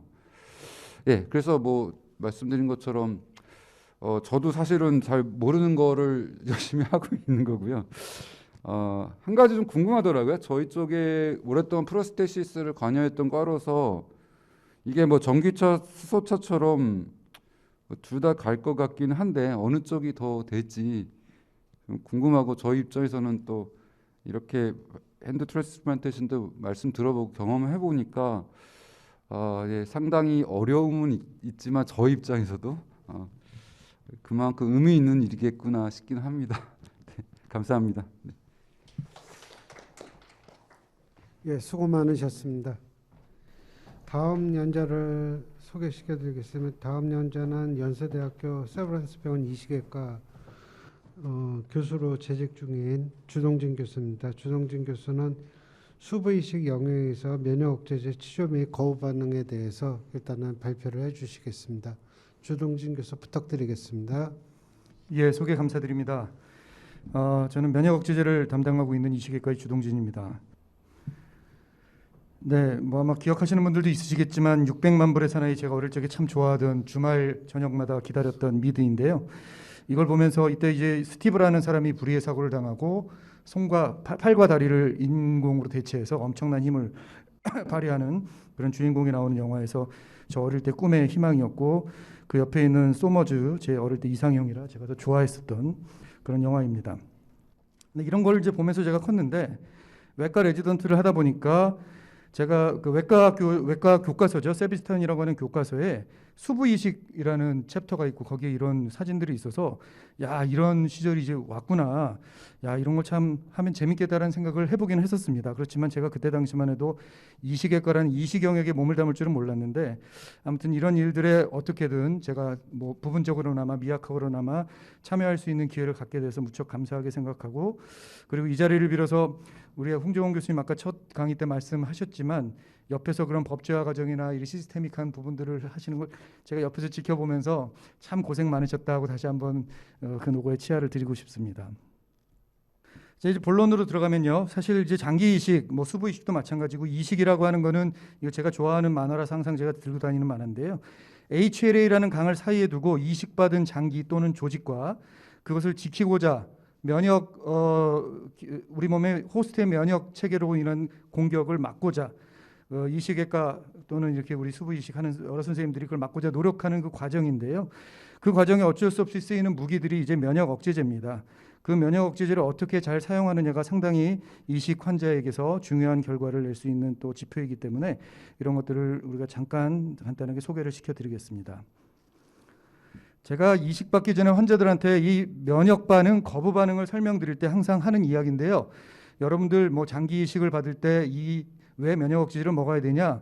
우리가 손끝에 가시가 박히면 염증이 생기고 고름이 잡히는 것처럼 이 가시에 대해서 즉 내 몸 안에 있던 아닌 게 다른 게 들어오면 우리 몸은 계속 거부 반응을 일으킨다. 그러한 면역 반응을 줄여주기 위해서 면역 억제제를 써야 된다라고 항상 제가 예를 드는 모습인데요. 수부 이식이야말로 팔끝에다가 정말 이물질을 다는 거잖아요. 그렇기 때문에 그 이물질이 우리 몸의 면역 체계 내에서 잘 수용이 되고 받아들여질 수 있게끔 그 전체적인 시스테믹 이뮨 서프레션을 하는 것이 매우 중요한 역할이 되겠습니다. 이식 분야에서는 상당히 유명한 그림입니다. 이제 T셀이 액티베이션 되는 과정인데요. T셀 액티베이션은 뭐 학생 때 이제 면역학 시간에 배웠던 것을 한번 되짚어 보시면 우리 몸에 이제 어콰이드 이뮤니티가 처음 이제 발동할 당시에 T셀이 안티젠 프리젠팅 셀과 바인딩을 하면서 그 과정이 이제 시작이 되는데요. 그 T셀 액티베이션에 있어서 가장 중요한 거는 이제 여기 T셀 리셉터고요. 안티젠 프리젠팅 셀이 바인딩 되면서부터 이제 시그널 1이 시작이 되는데 그 시그널 1 패스웨이 중간에 있는 칼시뉴린이라는 것을 블록하는 약제들이 우리 그 유명한 타크롤리무스와 사이클로스포린 A가 되겠습니다. 현재까지는 이것이 이제 가장 중요한 면역 억제제고요. 아예 리셉터 자체를 블록해주는 OKT3 같은 강력한 그런 면역 억제제들도 있고요. 뭐 코스티뮬레이터리 패스웨이인 시그널 2를 블록해주는 약들, 그 외에 셀 사이클을 어레스트 시키는 MMF라든지 mTOR 이니비터라든지 그런 약들이 있습니다. 그래서 결국 T셀이 액티베이션 되는 여러 가지 기전들을 어느 쪽에서 블록하느냐에 따라서 이제 약들이 결정되는 거고요. 그 약의 작용이 어떻게 나타나는지에 따라서 환자에게 쓸 수 있는 약, 쓸 수 없는 약, 보조적으로 쓰는 약, 주 면역제로 쓰는 약들이 결정이 되게 됩니다. 이게 이제 요즘 가장 이제 흔하게 쓰는 메인티넌스 이뮨 서프레션 요법인데요. 칼시뉴린 이니비터가 거의 백본으로 다 들어가 있고요. 칼시뉴린 이니비터에 스테로이드만 쓰는 듀얼 세라피를 메인티넌스로 쓰기도 하고 거기에 최근에는 MMF나 mTOR 이니비터를 추가해서 3제 요법이 거의 표준화된 메인티넌스 요법이 되겠습니다. 근데 이렇게 메인티넌스 요법뿐만 아니라 수술 당시 또는 이제 레스큐 세라피로 아큐트 리젝션이 생겼거나 했을 때 추가적으로 쓰는 약들이 있는데요. 인덕션으로 쓰는 약제들로 ATG나 바실릭시맥 같은 약들이 추가되면서 최근에는 수술 당시에 아예 인덕션 세라피를 같이 하면서 메인티넌스를 유지해 나가는 이런 면역 억제 요법이 거의 메인으로 쓰이고 있습니다. 자, 근데 문제는 이제 제가 처음에 홍종원 교수님께 이 면역 억제제 관리를 부탁을 받았을 때 과연 이 수부 이식은 우리가 그동안 계속 하고 있었던 솔리드 올간하고 똑같은 면역 억제제를 쓰면 될까를 좀 고민을 했었습니다. 그렇지만 이제 조금 다른 부분들이 있는데요. 이 복합 조직이라고 하는 건 말 그대로 복합 조직이기 때문에 대부분의 장기도 물론 여러 가지 다양한 셀들로 구성되어 있지만 대부분 이제 혈관들이 메인으로 구성되어 있고 거기에 기능하는 셀들이 붙어 있는 정도인데 반해서 복합 조직은 아예 종류가 다른 조직들로 이루어져 있습니다. 수부 같은 경우만 해도 뭐 피부도 있고요, 근육, 연골, 그리고 텐던, 너브, 블러드 베슬, 본, 뭐 다양한 조직들이 한꺼번에 있기 때문에 여기에 대해서 어떻게 면역 작용이 반응할 것인지에 대해서 잘 모르는 부분이 있었습니다.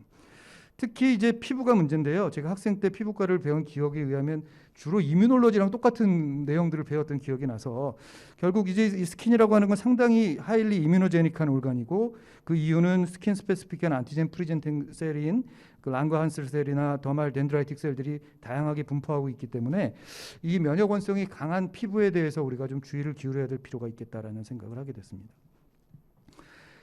한편으로 장점일 수도 있는데요. 뭐냐 하면 우리가 이식을 하는 내부 장기, 간이나 신장이나 이런 건 겉으로 보이지가 않습니다. 그래서 혈액을 통해서 바이오 마커를 우리가 뭐 크레아틴이라든지 리버 펑션이라든지 이런 것들을 간접적으로 보고 그래프트의 상태를 확인할 수 있는데 반해서 이 복합 조직 이식은 겉으로 드러나는 장기이기 때문에 겉에서 보면 이렇게 피부가 색깔이 변한다거나 하는 모습을 통해서 이 기능적으로 문제가 있구나, 거부 반응이 왔구나를 평가할 수 있는 것이 장점이 되겠죠. 그리고 바이옵시도 좀 더 수월하게 할 수 있는 장점이 있고요. 그래서 그러면 이제 면역 억제제를 기존 장기 이식과 이 복합 조직은 어떻게 다르게 사용하는지를 좀 찾아봤는데 올해 저널 오브 서지컬 리서치라는 논문에 그걸 비교한 것이 있습니다. 그 키드니 트랜스플란테이션을 받았던 환자들과 복합 조직 이식을 받은 환자들에서 면역 억제제가 어떻게 다르게 사용됐는지를 비교한 논문인데요. 보면 복합 조직을 이식받은 환자들에서는 신장 이식만 받은 환자들에 비해서는 조금 ATG 사용량이 더 많은 것 같습니다. 그래서 복합 조직은 전체 환자 중에 69.5%가 ATG를 투약받았는데 신장 이식 환자는 44.7%만 받았고요. 뭐 스테로이드는 양군 간에 유의한 차이를 보이진 않았는데 MMF는 복합 조직 이식을 받은 환자가 신장 이식을 받은 환자에 비해서 조금 더 높은 용량을 사용하는 것을 보았습니다. 그래서 보면 복합 조직 이식을 받은 환자는 하루에 평균 1.71g 정도의 MMF를 사용한 데 반해서 신장 이식은 1.16g만 사용해서 통계적으로 의미하게 조금 더 많은 양의 MMF가 들어간 것을 확인했고요.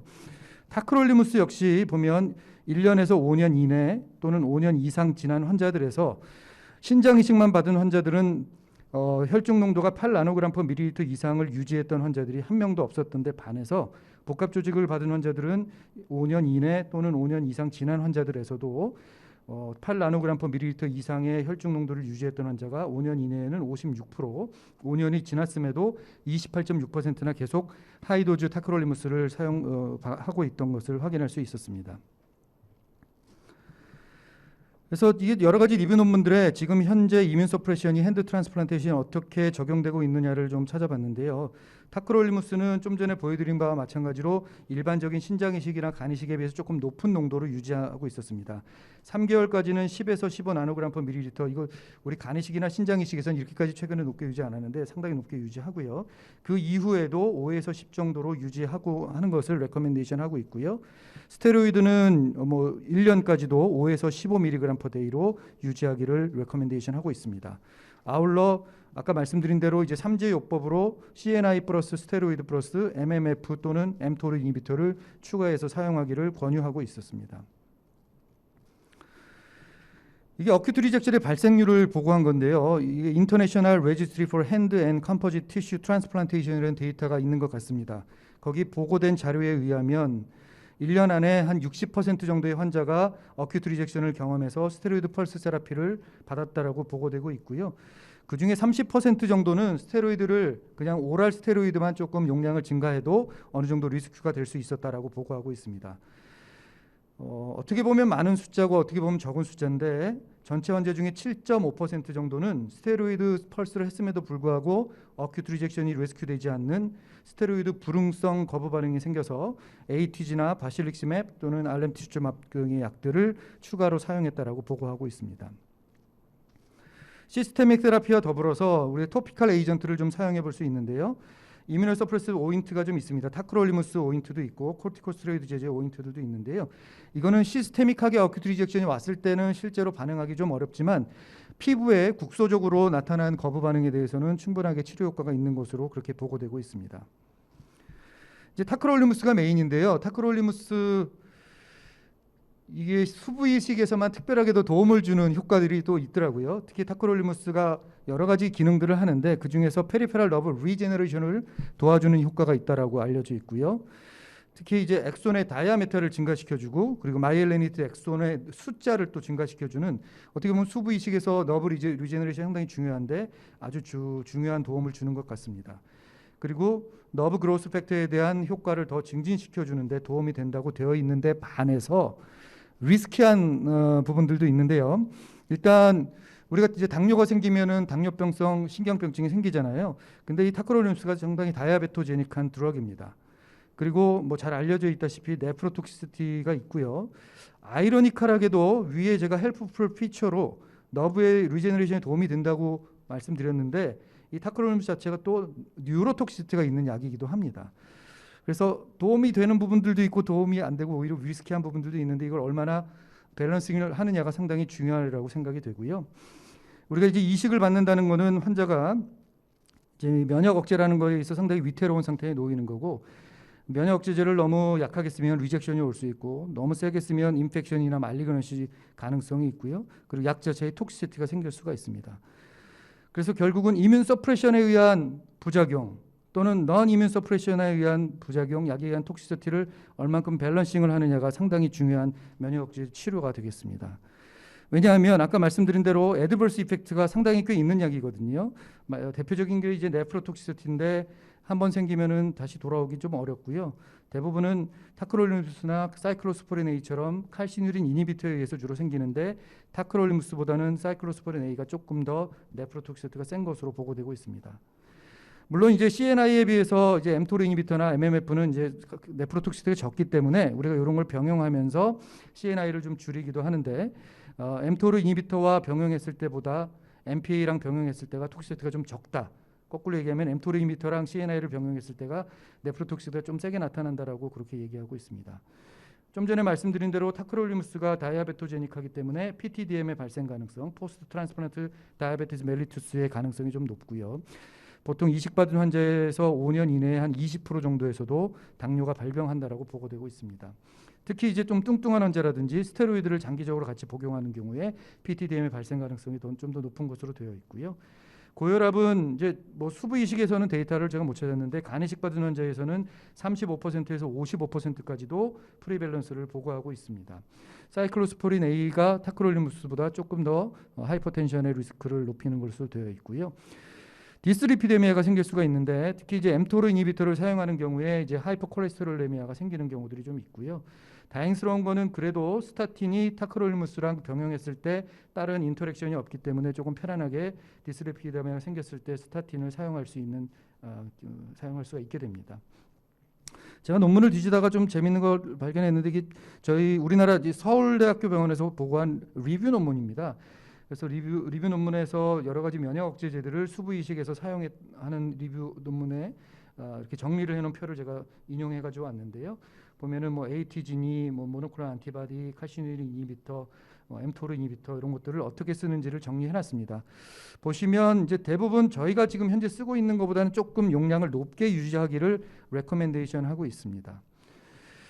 이렇게 이제 면역 억제제를 결국은 써야 되는데 최근에는 면역 억제제에 대한 이런 사이드 이펙트 때문에 어떻게든 면역 억제제를 줄여보자 하는 쪽의 연구들이 많이 진행되고 있고요. 아마도 마지막 세션에 홍정원 교수님께서 이와 관련한 연구들에 대해서 좀 말씀을 하시리라고 생각이 됩니다. 여러 가지 프로토콜들이 지금 적용이 되고 있는데요. 스테로이드에 대한 부작용을 줄이기 위해서 스테로이드를 줄이거나 피해보자 하는 얘기들도 있고요. 칼시누린 이니비터를 줄이고자 쓰다가 중간에 엠토르 이니비터나 MMF로 아예 롱텀하게 스위칭하는 프로토콜들도 소개되고 있습니다. 그리고 뭐 가장 일반적인 거지만 엠토르 이니비터나 마이코페놀 그러니까 MMF를 사용해서 CNI를 확 줄이는 그런 레지멘들이 가장 일반적으로 사용되고 있고요. 아예 알람추쯤밥처럼 인덕션을 해서 오퍼레이션 톨러런스를 유발하자라고 하는 것들이 있습니다. 요거는 이제 최근에 뭐 사실 장기 이식 분야에서도 조금 적용이 되고 있는 부분인데요. 셀 베이스드 이뮤노 모듈레이터리 프로토콜이라고 해서 도너의 본메로를 아이 트랜스플란테이션해서 도너의 셀이 우리 몸을 이뮤니티를 관장하면서 이식받은 장기에 대해서는 톨러런스를 유발하게 하자 하는 프로토콜들도 소개되고 있습니다. non 마이엘로 어블레티브 인덕션 스트래티지는 이제 도너의 이뮨 셀들을 T셀을 직접 이제 인퓨전하는 그런 시도들인데요. 또 벨라사텝트 같은 바이올로직 에이전트를 쓰기도 하고 이런 여러 가지 시도들이 있지만 그럼에도 불구하고 아직까지는 칼시누린 이니비터를 베이스로 하는 트리플 레지멘을 벗어나기는 스탠다드를 대체하기에는 아직 어려운 점들이 있어 보입니다. 앞으로는 잘 모르겠습니다.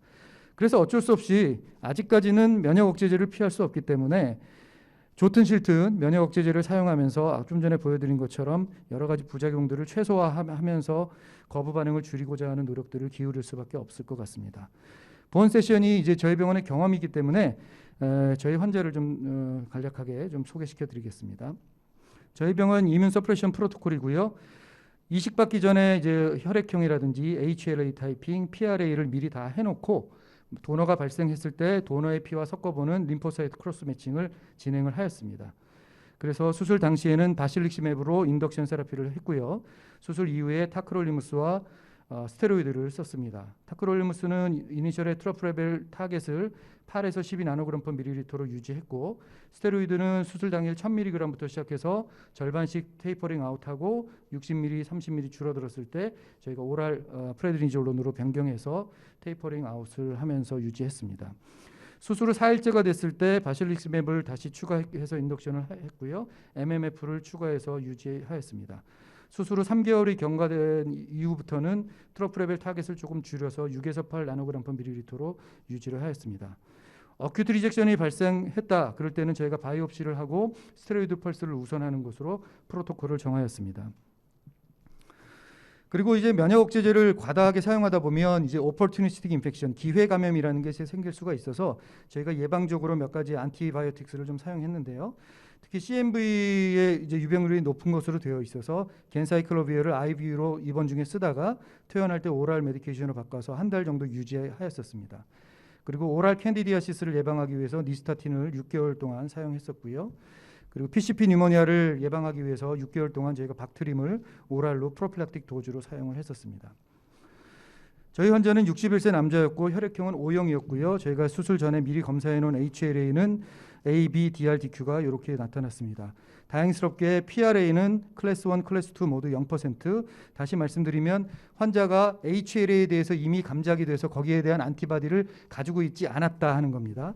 그래서 PRA가 0%로 나타났고요.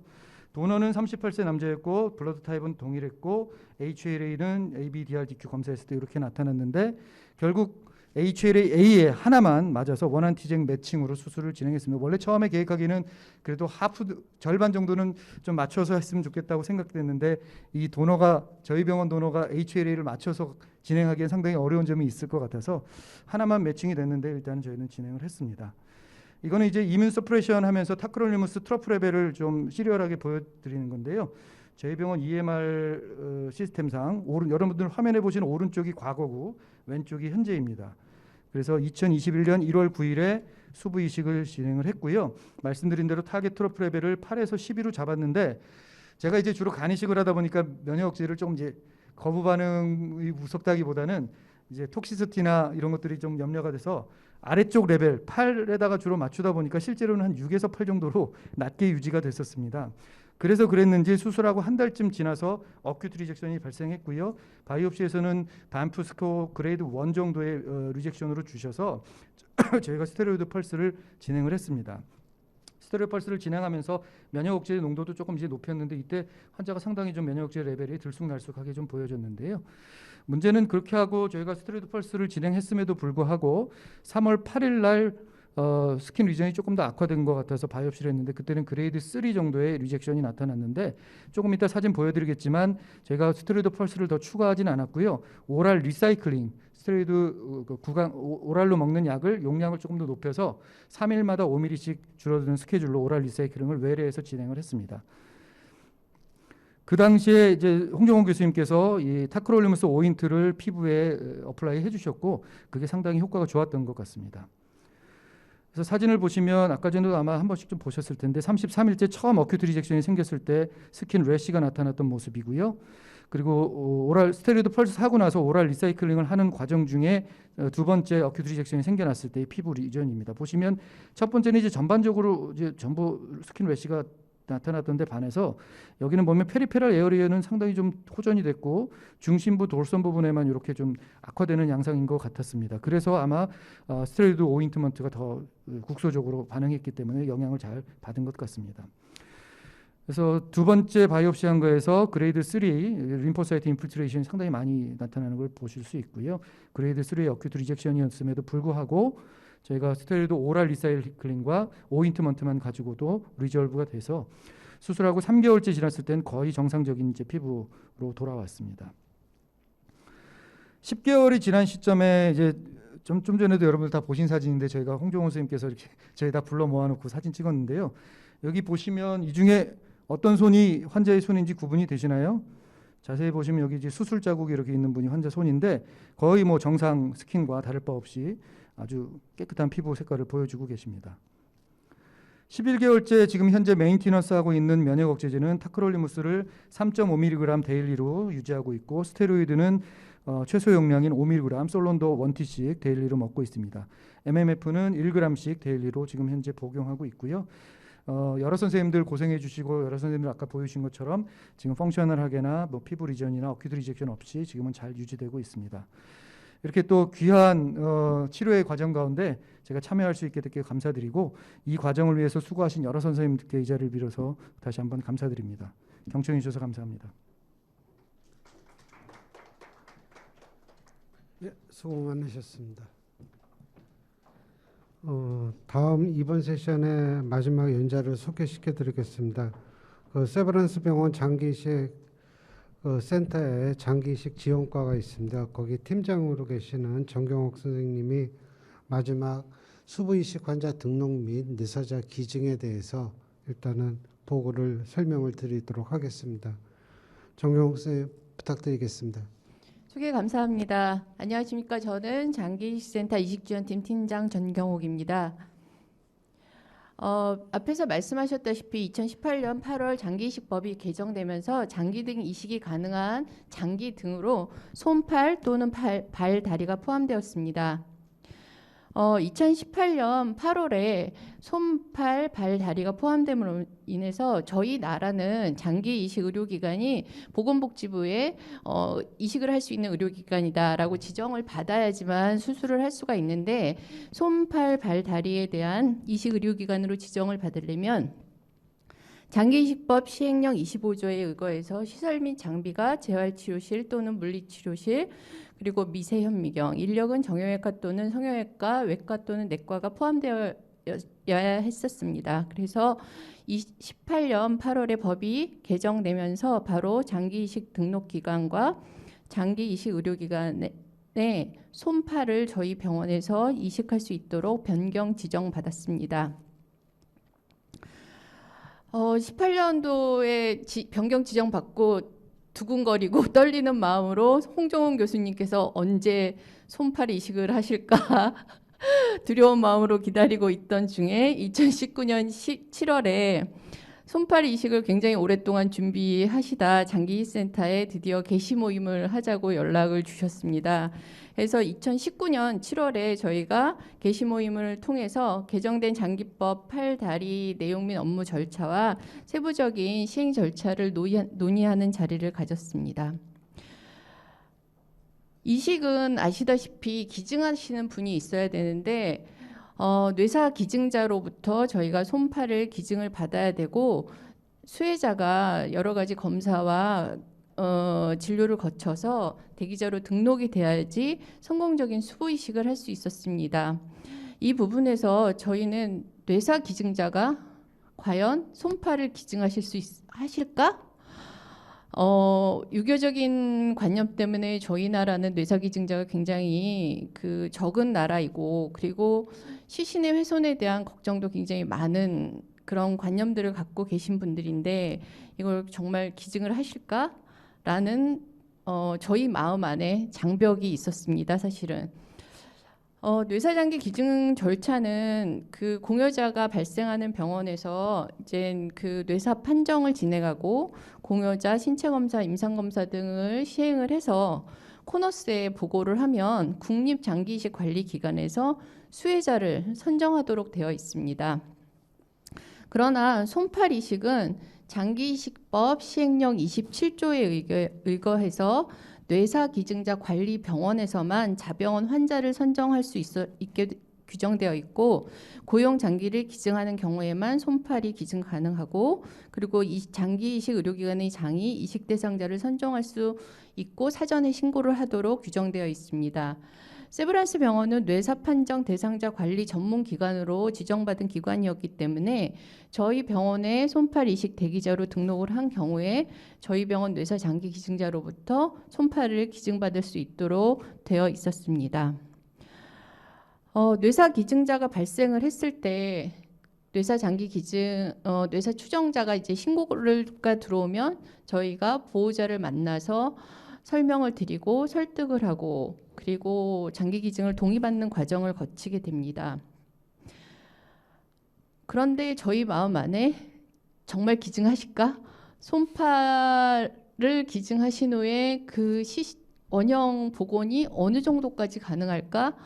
그런 부분에 대해서 나중에 보호자가 컴플레인하면 어떡하지? 뭐 이런 것들이 저희 스스로 너무 좀 확신을 갖기가 힘든 상황이었고 그런 와중에 2017년 2월 2일에 최초로 수부 이식하신 환자분의 기사를 보고 공유를 하게 되었습니다.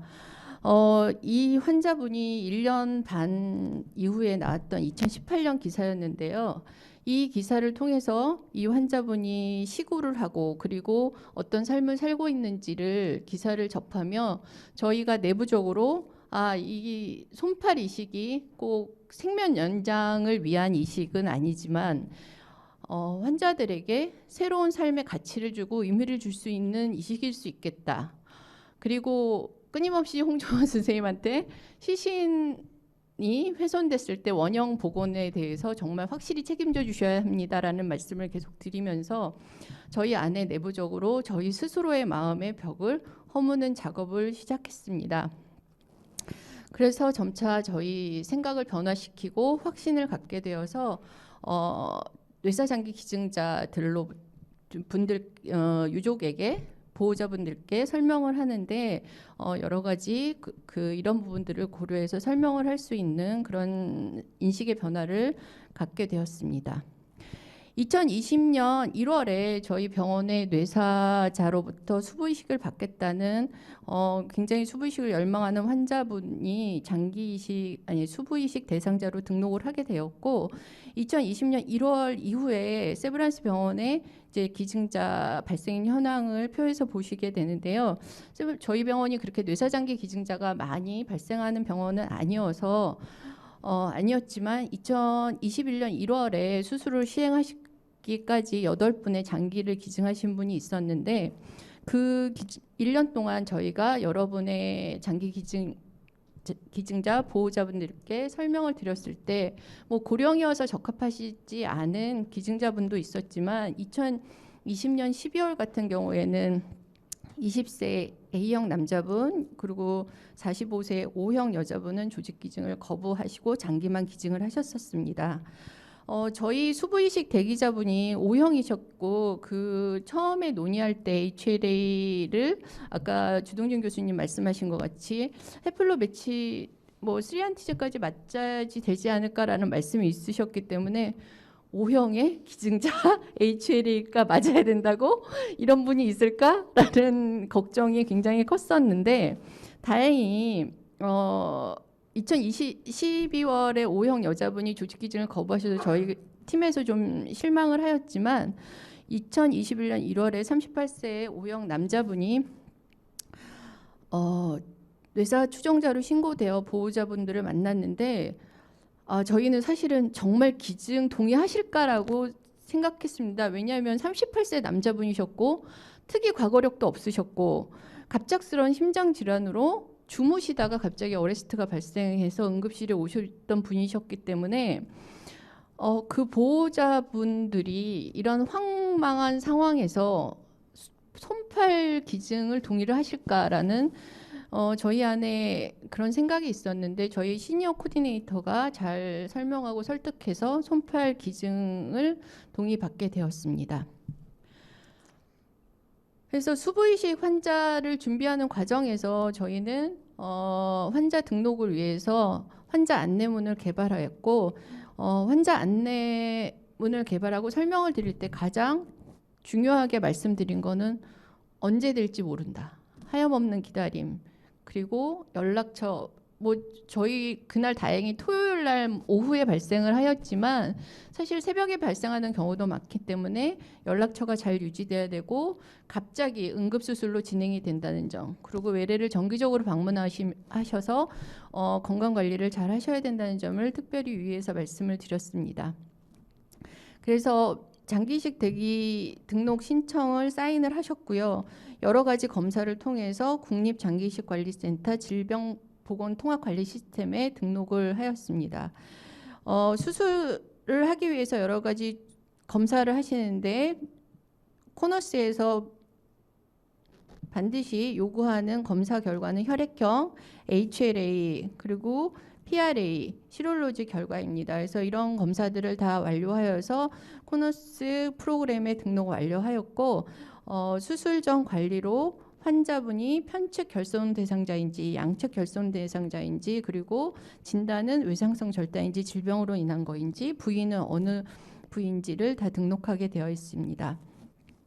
국립장기이식관리센터의 이식 대기자로 등록을 시행함과 동시에 수술 동의서를 성형외과에서 준비하였습니다. 성형외과에서 스페셜 퍼미션에는 세브란스 병원은 JCI 인증 기관이기 때문에 JCI 기준에 제시되는 내용이 포함되어야 됩니다. 그래서 JCI 기준에서 제시하는 내용은 이식 대상자의 잠재적인 사회심리적 위험, 기증자의 병력, 이식 조직의 상태 및 나이, 감염성 질환, 전파 가능성, 그다음에 예상 일령 성공률, 잠재적 거부 반응, 면역 억제제 사용, 발생 가능한 비용, 그리고 이 방법이 아니더라도 다른 대체 치료법은 무엇인지가 다 제시되어서 포함되어야 됩니다. 그래서 이러한 스페셜 퍼미션을 준비를 하였고 본원에서 뇌사장기 기증자 1월에 발생을 해서 동의를 하셔서 수술이 이루어지게 되었습니다. 그렇지만 이제 HLA 매칭은 까지 봐서는 도저히 수술이 안 되겠다 해서 O형 기증자로부터 수술을 하고 그 이후에 수술하고 왔더니 이제 여러 과를 보셔야 되잖아요. 정형외과도 보시고 성형외과도 보시고 이식외과도 보시고 정신과도 보시고 검사도 하시고 그래야 돼서 여러 가지 좀 검사 절차상의 혼선이 좀 있어서 모든 그 정형외과, 성형외과, 이식외과 선생님들과 모여서 크리티컬 패스웨이를 개발하여서 단계별로 어떤 과를 만나고 이 단계에서 어떤 검사를 해서 등록이 시행돼야 될지를 결정하여서 개발해서 지금 외래에 내원해서 등록하신 분들이 여러분들이 계신데 혼선이 되지 않도록 절차 체계적으로 검사를 시행하고 등록을 하고 있습니다. 그리고 그동안 장기 이식에서 사용되고 있던 이밸루에이션 폼을 모디파이해서 수부 이식 대상자 평가 폼을 개발해서 현재 EMR에 서식 등록 중입니다. 여러 과에서 같이 이밸루에이션을 하셔야 되기 때문에 의사소통의 효율화해서 이밸루에이션 폼을 개발하였고 전자의무 기록에 등록하여 사용할 예정입니다. 수부이식 환자는 수술 전 검사를 시행하고 정신과 상담을 포함하여 이식 대기자 등록 후 대기를 하여야 합니다. 뇌사 기증자, 수부 기증자가 발생을 했을 때 응급 수부 이식이 앞에서 말씀드린 대로 이루어지고 이때 뇌사 기증자의 예우가 가장 저희 측면에서는 굉장히 중요한데요. 뇌사 기증자의 예우를 반드시 간과하면 안 되고 수술한 다음에 이식 의료기관의 장은 손팔 이식 대상자를 선정한 사유서를 국립장기이식관리기관에 반드시 보고해야 되고 사후 관리를 시행을 해야 됩니다. 그래서 보시는 절차와 같이 수부이식 환자 등록과 이식 절차가 이루어지고 있습니다. 저희가 처음에 가장 걱정했던 시신 훼손의 문제는 정말 기대 이상으로 의수를 원형 복원을 해서 시신을 저희가 장례식장으로 인도하였고요. 안치실에서 보호자분께서 보시고 감사하다고 해주셨습니다. 그래서 이런 부분을 통해서 저희가 뇌사 기증자 설명과 동의에 좀 더 확신을 가지게 되었고 수부이식이 꼭 필요하냐 의수가 이렇게 발전을 하는데 라는 시각도 있지만 제가 그동안 저희 최초 이식한 이후에 여러 환자들을 외래에서 상담하고 등록을 시행하면서 우리가 알지 못하는 신체가 훼손된 분들의 그런 마음이나 그런 갈망은 우리가 생각하는 거와 굉장히 다르다라는 거를 느꼈고 그런 측면에서 뇌사 기증자의 발굴에 좀 더 관심을 가지고 수부 이식이 앞으로 많이 진행돼서 수부이식 대기자들의 삶에 새로운 가치와 의미를 전할 수 있는 상황이 되었으면 좋겠습니다. 들어주셔서 감사합니다. 예, 수고하셨습니다. 이제까지 발표하신 5분들 이렇게 쭉 모여주시면은 일단은 한 20분 동안 좀 질의응답을 갖는 시간을 갖도록 하겠습니다.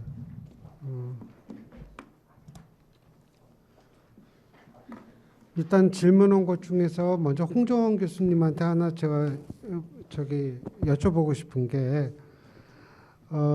레시피언트 선택 과정, 그러니까 이제 레시피언트를 하겠다는 사람이 왔을 때 그 이발루에이션 하는 과정 중에서 우리가 보통 이제 정형외과적으로 이제 수부이식이라고 하면은 일단은 팔다리 뭐 절단된 상태 그렇게 쉽게 얘기를 하는데 우리가 놓치기 쉬운 그런 어떤 그 트랜스플란테이션 캔디데이트로서 놓치기 쉬운 그런 기준이 셀렉션 크라이테리아가 있는지 그거를 좀 강조를 좀 해줬으면 좋겠습니다. 예, 일단은 환자가 법적으로는 저희가 이제 범위 과정에서 이제 그러면은 언제 할 수 있느냐 자치고 나서 그래서 최종 치료 후에 6개월이 지나야 된다라고 저희가 일단 했고요. 시기적으로는 왜냐하면은 사실 다치고 나서 빨리 할수록 의학적으로는 더 좋지만은 그런의 다른 방법에 대해서 기회를 주기도 하고 어떤 면에서는 이게 저희 욕심이 아니라 환자 입장에서는 객관적 자료 선택지를 줘야 된다는 게 일단 하나 있고요.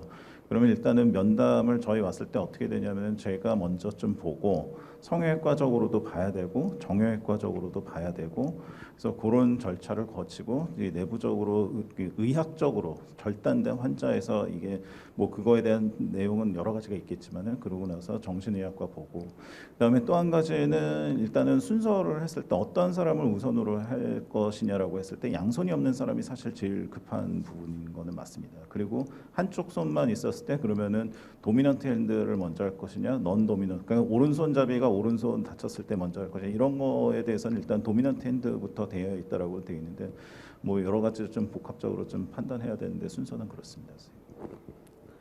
혹시 주동진 교수님께서는 그 등록하는 과정에서 어떤 그 제너럴 컨디션이나 그런 거에 있어서 좀 크라이테리어가 좀 있어야 된다 그런 게 있나요?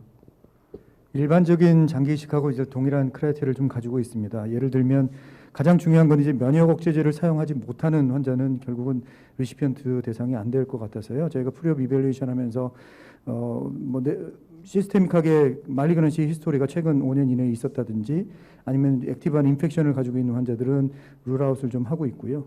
그리고 뭐 정신과적인 이밸루에이션 상에서 면역 억제를 자가로 복용하기 어려운 상태에 있다든지 가정 내 지지 기반이 없다든지 하는 부분들에 대해서도 좀 같이 보고 있습니다. 그 저희 최윤락 교수님한테 제가 하나 여쭤보고 싶은 게 저희 케이스 같은 경우에는 옛날에 이제 레디우스 얼라 프랙처가 있어가지고 수술하는데 어려웠다고 그랬지 않습니까?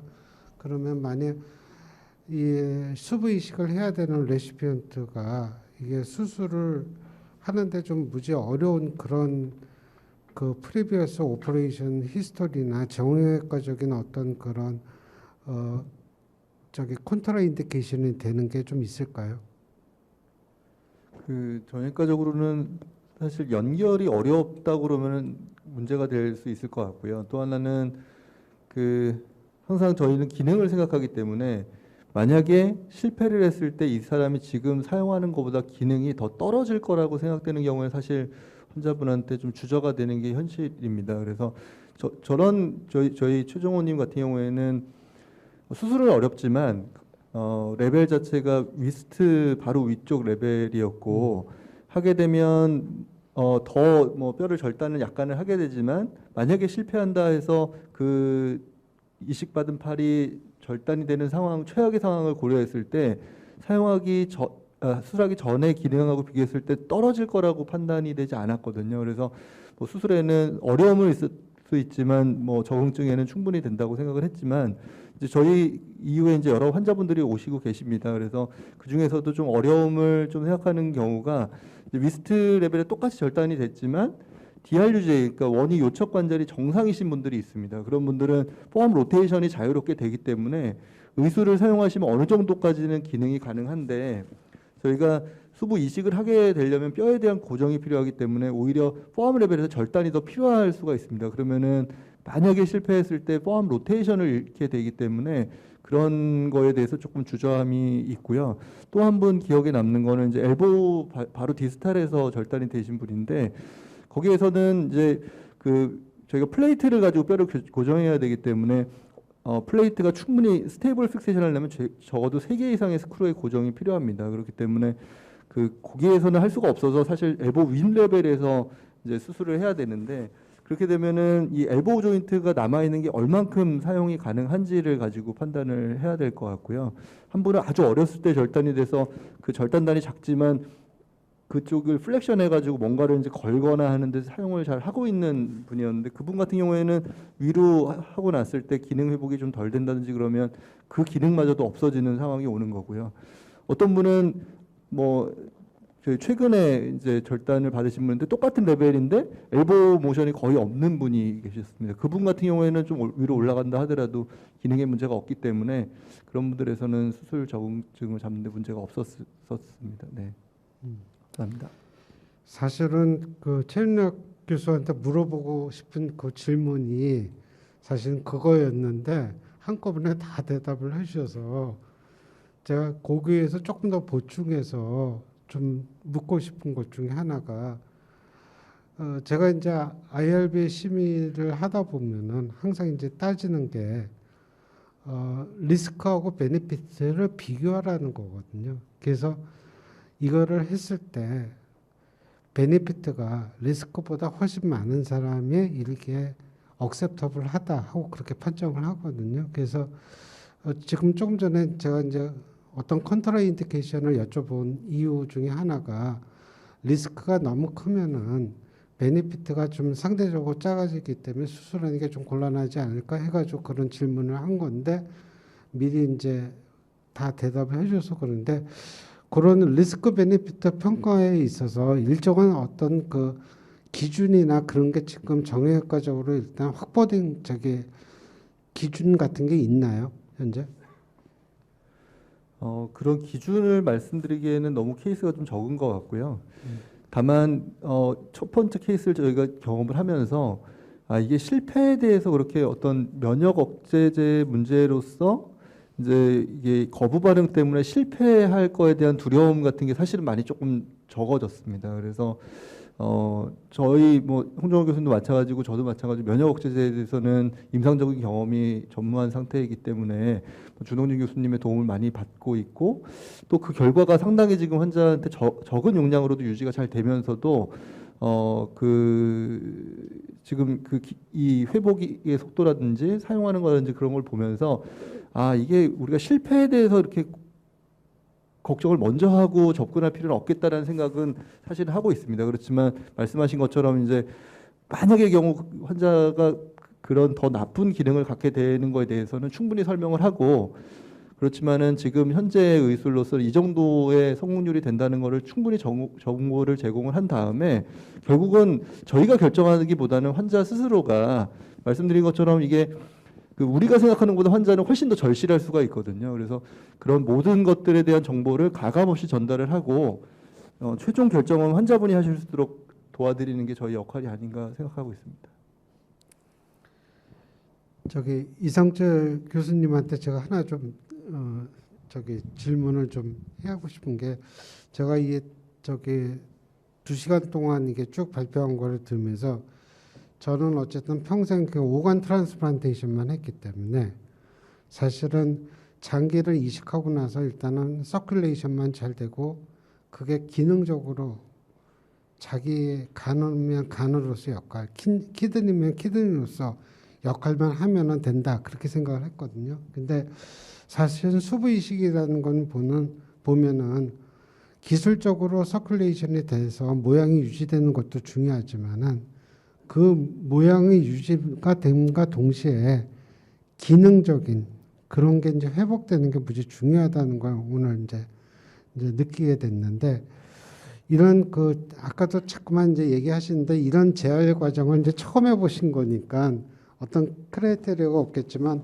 한번 해보니까 다른 그런 재활 케이스하고 비교해 봤을 때 어떤 점이 다른지 그리고 또 하나 제가 조금 깊숙이 여쭤보고 싶으면 이런 재활 과정을 어느 정도까지 되면 이게 성공이라고 얘기할 수 있는 건지 그런 나름대로 기준이 일단은 지금은 없더라도 좀 이제 세워야 되지 않나 하는 생각이 들어서 그거에 대한 좀 의견을 묻고 싶습니다. 요약해서 말씀드리면은 재활 과정이 조금 다른 거에 비해서 다른지 또는 이거를 언제까지 하는 것이 이게 성공 여부를 판단할 수 있는 그런 기준이 될 수 있는지 그런 거에 대한 의견을 한번 여쭤보는 겁니다.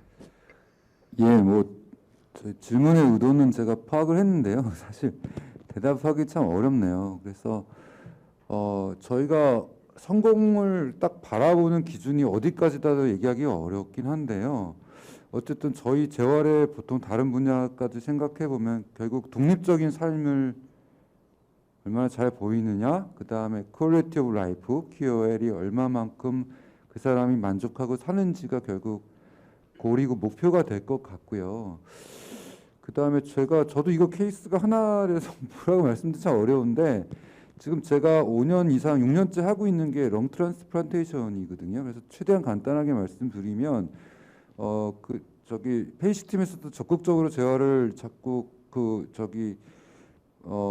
생각하시는 이유가 원래 결과가 렁 트랜스플란테이션만 했을 때는 폐활량, 폐 기능은 좋아지는데 이게 일상생활의 회복까지 안 가는 거죠. 그래서 폐 이식 후 재활을 해도 조금 시원치 않다가 폐 이식 전에 재활을 들어가기 시작하고 지금 현재 그렇게 하고 있습니다.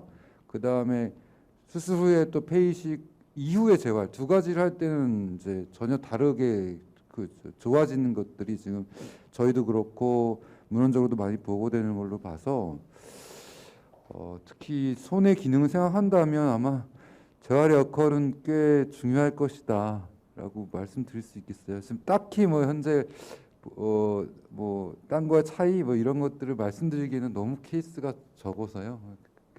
대답을 가름하겠습니다. 네. 김수진 선생님. 예, 안녕하세요.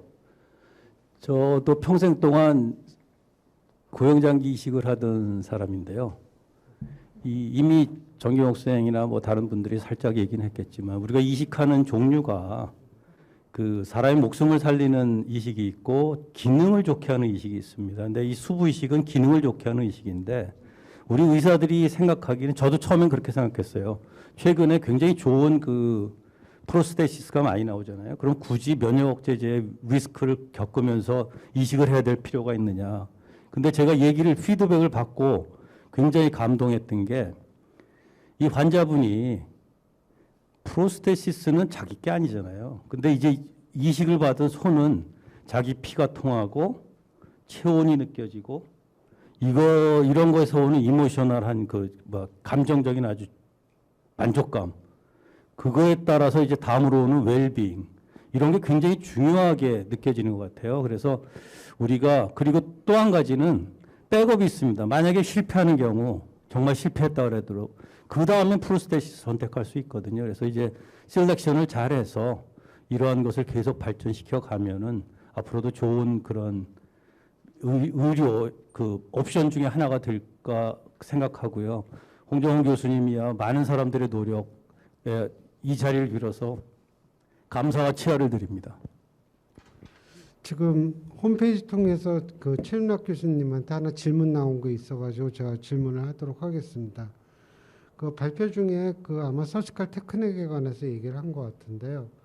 안테리어 인테오시스 너브를 얼러 너브와 같이 이었다고 하셨는데 이게 마지날 그루브 변이로 알고 있는데 일부 포함 이식에서 이런 변이를 만들어 주시는 것이 일반적인 건지 그런 거에 대해서 질문이 있었는데 부탁드립니다. 답변을.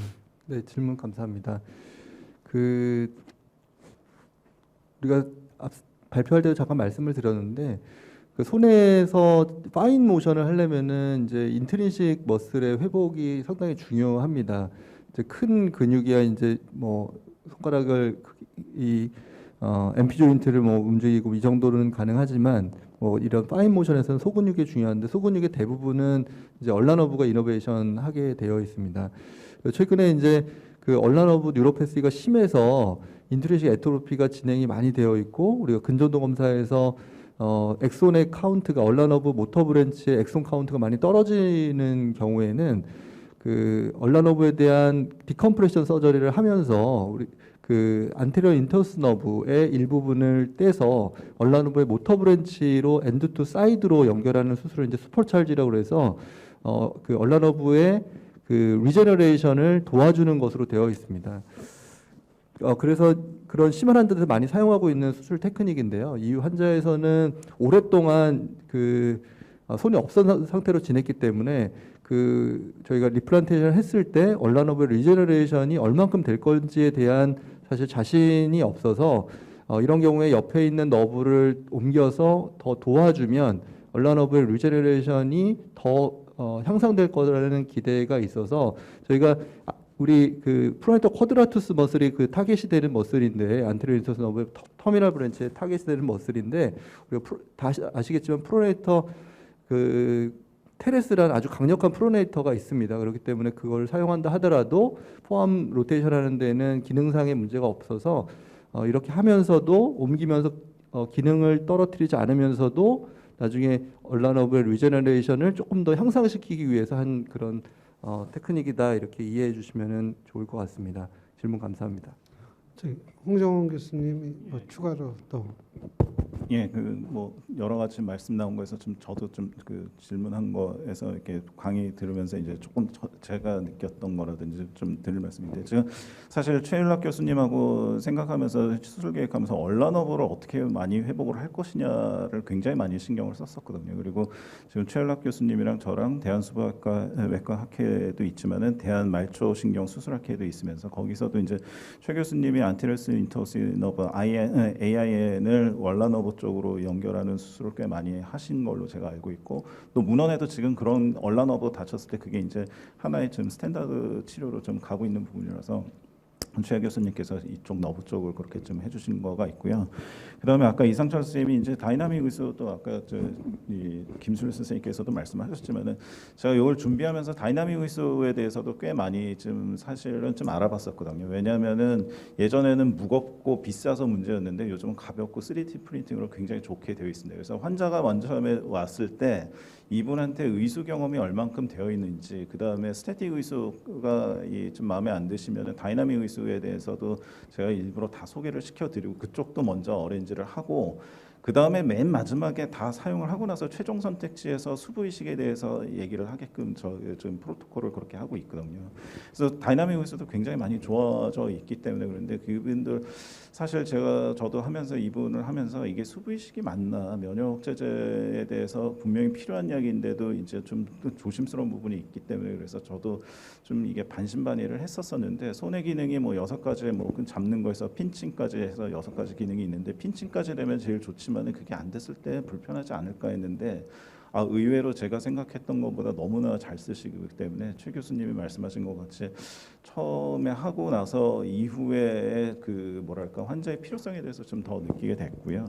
그 다음에 아까 좀 다시 또 계속 좀 순서대로 좀 말씀드리면, 아까 1차 거부 반응하고 나서 면역 억제제 펄스 테라피를 하는데도 2차가 나타나서 되게 좀 당황스러웠었던 거고, 그 다음에 그 바이옵시 했을 때 여기는 3그레이드 3인데 저쪽은 노말이고 해서 저희 이제 피부과도 물어보면은 알러직 더마타이티스 있을 때 이게 자꾸 생길 때 같은 데 부분만 계속 생기기 때문에 그 스킨 이뮤놀로지에서 그 포칼하게 생기는 부분, 그것 때문에 이제 첫 번째는 타크롤리무스가 아토피 치료제로 아예 제품이 나와 있기 때문에 그거를 쓰면서 두 번째 때는 스테로이드 연고까지 같이 썼었고요. 그다음 아까 수술 테크닉에서 이제 수술 방법에서 이제 베슬에 대해서 잠깐쯤 말씀을 드리면은 실질적으로는 저희가 한 7개를 연결을 했습니다. 레디알 얼라 아테리 2개씩, 그다음 그 아테리에서 중심으로 그 옆에 베나 컴피텐테스라고 2개씩 쌍으로 되어 있는데, 그 다음에 또 하나 저희가 뭐 라인 잡을 때 세팔릭 베인을 잡지 않습니까? 그렇지만은 이제 팔에서 가는 그 메인 드레이니지는 그 코어 베슬에 있는 베나 커미텐테스가 훨씬 더 가늘지만은 이게 더 펑션을 하기 때문에 그거에 좀 더 집중을 했었고요. 그다음에 실질적으로는 스킨이 나중에 얼마만큼 필요할지 모르기 때문에 리던던트하기 때문에 세팔릭 베인을 먼저 연결을 하고 아테를 해서 이데마가 생기지 않게 하고 맨 마지막에 최종적으로 그거를 다시 끊고 해서 실질적으로는 혈관을 8개를 이었습니다. 그래서 대개는 우리가 프리플랩 할 때 아테리 하나에 베인 2개면 안심을 하겠지만은 지금 같은 경우는 아테리 2개에다가 베인 5개를 연결을 했기 때문에 혈류적으로는 굉장히 좀 안정적이었었고, 그다음 아까 정경원 선생님이 의수를 말씀하셨는데 저희가 그 법제화 과정에서 그쪽 보건복지부에서 생각하지 않았던 부분에서 저희가 의견을 이거 의수 보건 반드시 해야 된다라는 거를 안면 이식에서 이 의수라든지 안면 보건에 대한 논문조차도 굉장히 많이 있습니다. 그래서 의수를 했을 때 되게 좀 당황스러웠던 게 이게 금요일 날 끝나는 시간이고 그 회사를 이제 수문해서 찾아서 다시 다행히 진짜 이분도 운이 좋았고 저희도 운이 좋았던 게, 그래서 의수에 대해서 얘기를 하고 그날 제 사진, 제 팔이랑 환자 사진이랑 해서 그 색깔 텍스처랑 여러 각도에서 찍어서 그쪽에 보내고 다음날 아침에 믹스드 림포사이트 리액션에서 네거티브가 나와야지 실제로 수술을 하는데 그분한테도 다 스탠바이 해서 그분이 굉장히 좀 잘해 주셔서 저희도 좀 굉장히 좀 하면서도 만족해 했었던 부분이고요. 지금 이제 너브 리제너레이션 관련해 갖고 일단은 팔이 절단된 상태에서 브레인 매핑이 없어진 상태에서 다시 리매핑이 되는 상태이기 때문에 지금 펑셔널 MRI를 팔로우업을 하고 있고요. 그래서 아무튼 여러 가지로 좀 뭐 복합적으로 봐야 되는 부분에서 많이 도와주셔서 감사하고 생각하고 있습니다. 제가 오늘 그 발표하는 거 보면서 제일 놀랬던 게, 정경욱 팀장도 놀랬겠지만 그 공유자 그 우수 그 저기 법제화 과정에서 사실은 지금 홍정호 선생님이 잠깐 얘기를 했지만 제일 큰 그 걸림돌 중에 하나가 수부를 기증을 함으로 해가지고 그 기증하는 가족들이 나중에 신체가 손상된 걸 봤을 때 이게 도리어 도네이션 하는 거를 이제 반대자로 이제 나설까봐 걱정을 했었거든요. 그래서 저희가 법제화 과정 중에서 이런 반드시 그 엠테이션을 하면서 그라프트를 사용하는 엠테이션 하면서 그거를 보충제를 꼭 해줘야 된다 하는 그런 단서 조항을 붙였거든요. 근데 저도 오늘 이 슬라이드 보면서 놀란 게 이게 어느 부분까지가 의수고 어느 부분이 원래 팔이었는지 모를 정도로 일단 깜짝같이 한 거에 대해서 무지 고맙게 생각하는데 정경호 선생님 그 제가 여쭤보고 싶은 거 하나는 그런 예우에 있어서 전 제일 중요한 게 그 부분이라고 생각해서 그거에 대해서 좀 추가로 본인 발표 안 한 것 중에서 혹시 얘기할 거 있으면 얘기를 해주시고요. 두 번째는 우리가 첫 번째 케이스 한 다음에 지금 등록돼 있는 환자의 숫자나 그런 정도가 어느 정도인지 지금 관리하고 있는 거를 좀 간략하게 브리핑해 줄 수 있나요? 네. 저희 병원은 뇌사장기 기증자분이 발생을 하면 저희 병원 장례식장을 제공을 해드리고 관리했던 장기 구두 코디네이터가 안치실까지 모셔다 드리고 장례 절차의 행정적인 부분을 도와드립니다. 그래서 그런 예우적인 부분은 병원마다 좀 차이가 있는데 저희는 뇌사장기 기증자분께서 수술이 끝날 때까지 수술실에서 킵을 하면서 기증 과정이 진행되는 것들을 계속 지켜보고 보호자분들이 장시간 수술이 진행이 되기 때문에 보호자들에게 경과 과정을 계속 설명을 드리고 있고요.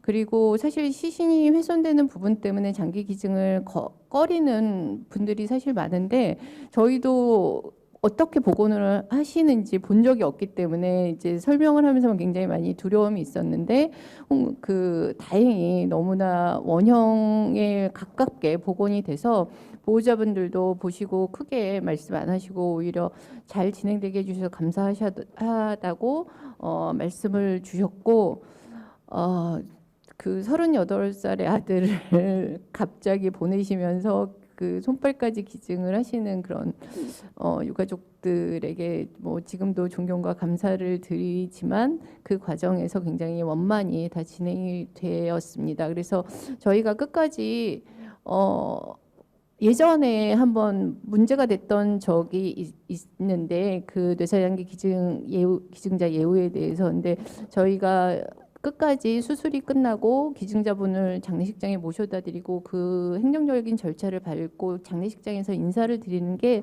사실 기증자 유족분들한테는 굉장히 큰 그 위로가 되는 것 같습니다. 그래서 저희 병원은 반드시 그렇게 진행을 하고 있고요. 그 이후에 한 1년여 동안 뭐 홍정원 교수님께서 더 잘 알고 계시지만 20여 분 이상의 환자분들이 수부이식을 받겠다고 외래를 내원하셔서 성형외과, 정형외과에서 스터디를 진행을 하셨고 그 중에서 그 아까 말씀하신 그런 인디케이션들을 다 적용을 해서 지금 한 10여 분 정도 코너스에 수부이식 대기자로 등록돼서 관리 중에 있습니다. 그래서 몇 분은 입원해서 수술 전 워크까지 마친 상태입니다. 자, 이제 시간이 좀 마무리할 시간이 돼가지고요. 우리 최윤락 교수님한테 좀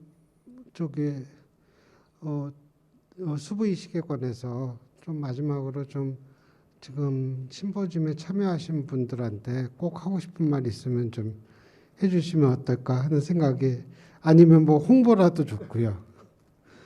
본인 자랑을 해주셔도 좋습니다. 네, 항상 좀 준비되어 있어야 된다는 생각을 좀 하게 됐고요. 이번에도 저희 환자분이 등록되고 거의 1년 정도 지나서 그 기증자가 나타났기 때문에 준비되어 있지 않으면은 좀 하기가 좀 어려운 수술이라서 좀 뭐 수술 과정뿐만이 아니고 수술 후에 할 수 있는 그런 아까 뭐 그 의수 말씀도 많이 해주셨는데 그런 것들에 준비가 되어 있어야 되고 이런 일은 항상 좀 갑자기 있더라고요. 그래서 금요일 날 저도 전화를 받았는데 예전에 제가 2015년도 리포트 대사를 수술한 적이 있었습니다. 그때는 수요일 오전이었는데 그때도 수요일 날 제가 아무것도 다행히 없는 날 이런 일이 생겨가지고 수술을 할 수 있었는데 이번에도 주말에 뭐 가족들하고 보낼 정도의 시간 정도였는데 뭐 좋은 일이 또 있다고 해서 그거를 가족들한테 좀 설명을 하고 진행을 했었는데 하여튼 그러면서 뭐 수술 자체는 상당히 오래 걸리고 수술도 어렵고 하면서도 많이 힘들었는데 수술 결과를 보면서 환자분이 아까 발표할 때도 마지막 슬라이드 보여드렸던 것처럼 다시 본인 자체가 좀 온전해졌다는 그런 말을 했을 때 그래도 힘들었지만 저런 어떤 한 분이 본인 인생이 또 이렇게 어떤 한 수술로 인해서 바뀔 수 있구나 하는 그런 감동을 좀 느낄 수가 있었습니다. 그래서 앞으로도 또 뭐 방송에도 나오고 그러면서 여러 환자분들이 오셔가지고 지금 등록이 되어 있는데 더 힘든 과정이 또 남아 있겠지만은 앞으로 또 열심히 하도록 하겠습니다. 감사합니다. 예, 대한민국에서 일단 법제화된 다음에 일단은 허락을 받고 이제 한 수부이식 첫 번째 케이스가 저희 세브란스 병원에서 본 올해 1월 9일 날 했고요. 이제 1년 지나면서 성과도 좋다는 게 다 확인이 됐습니다. 어쨌든 지난 1년이 아니죠. 사실 준비한 기간부터 합치면은 꽤 오랫동안 3년 이상 준비를 하신 겁니다. 그렇게 하신 여러분들한테 다시 한번 수고에 감사해 드리고요. 앞으로도 더 좋은 성과, 많은 성과가 있을 거라고 기대를 합니다. 오늘 여러분들의 수고에 감사드리면서 첫 번째 세션을 마치도록 하겠습니다. 감사합니다.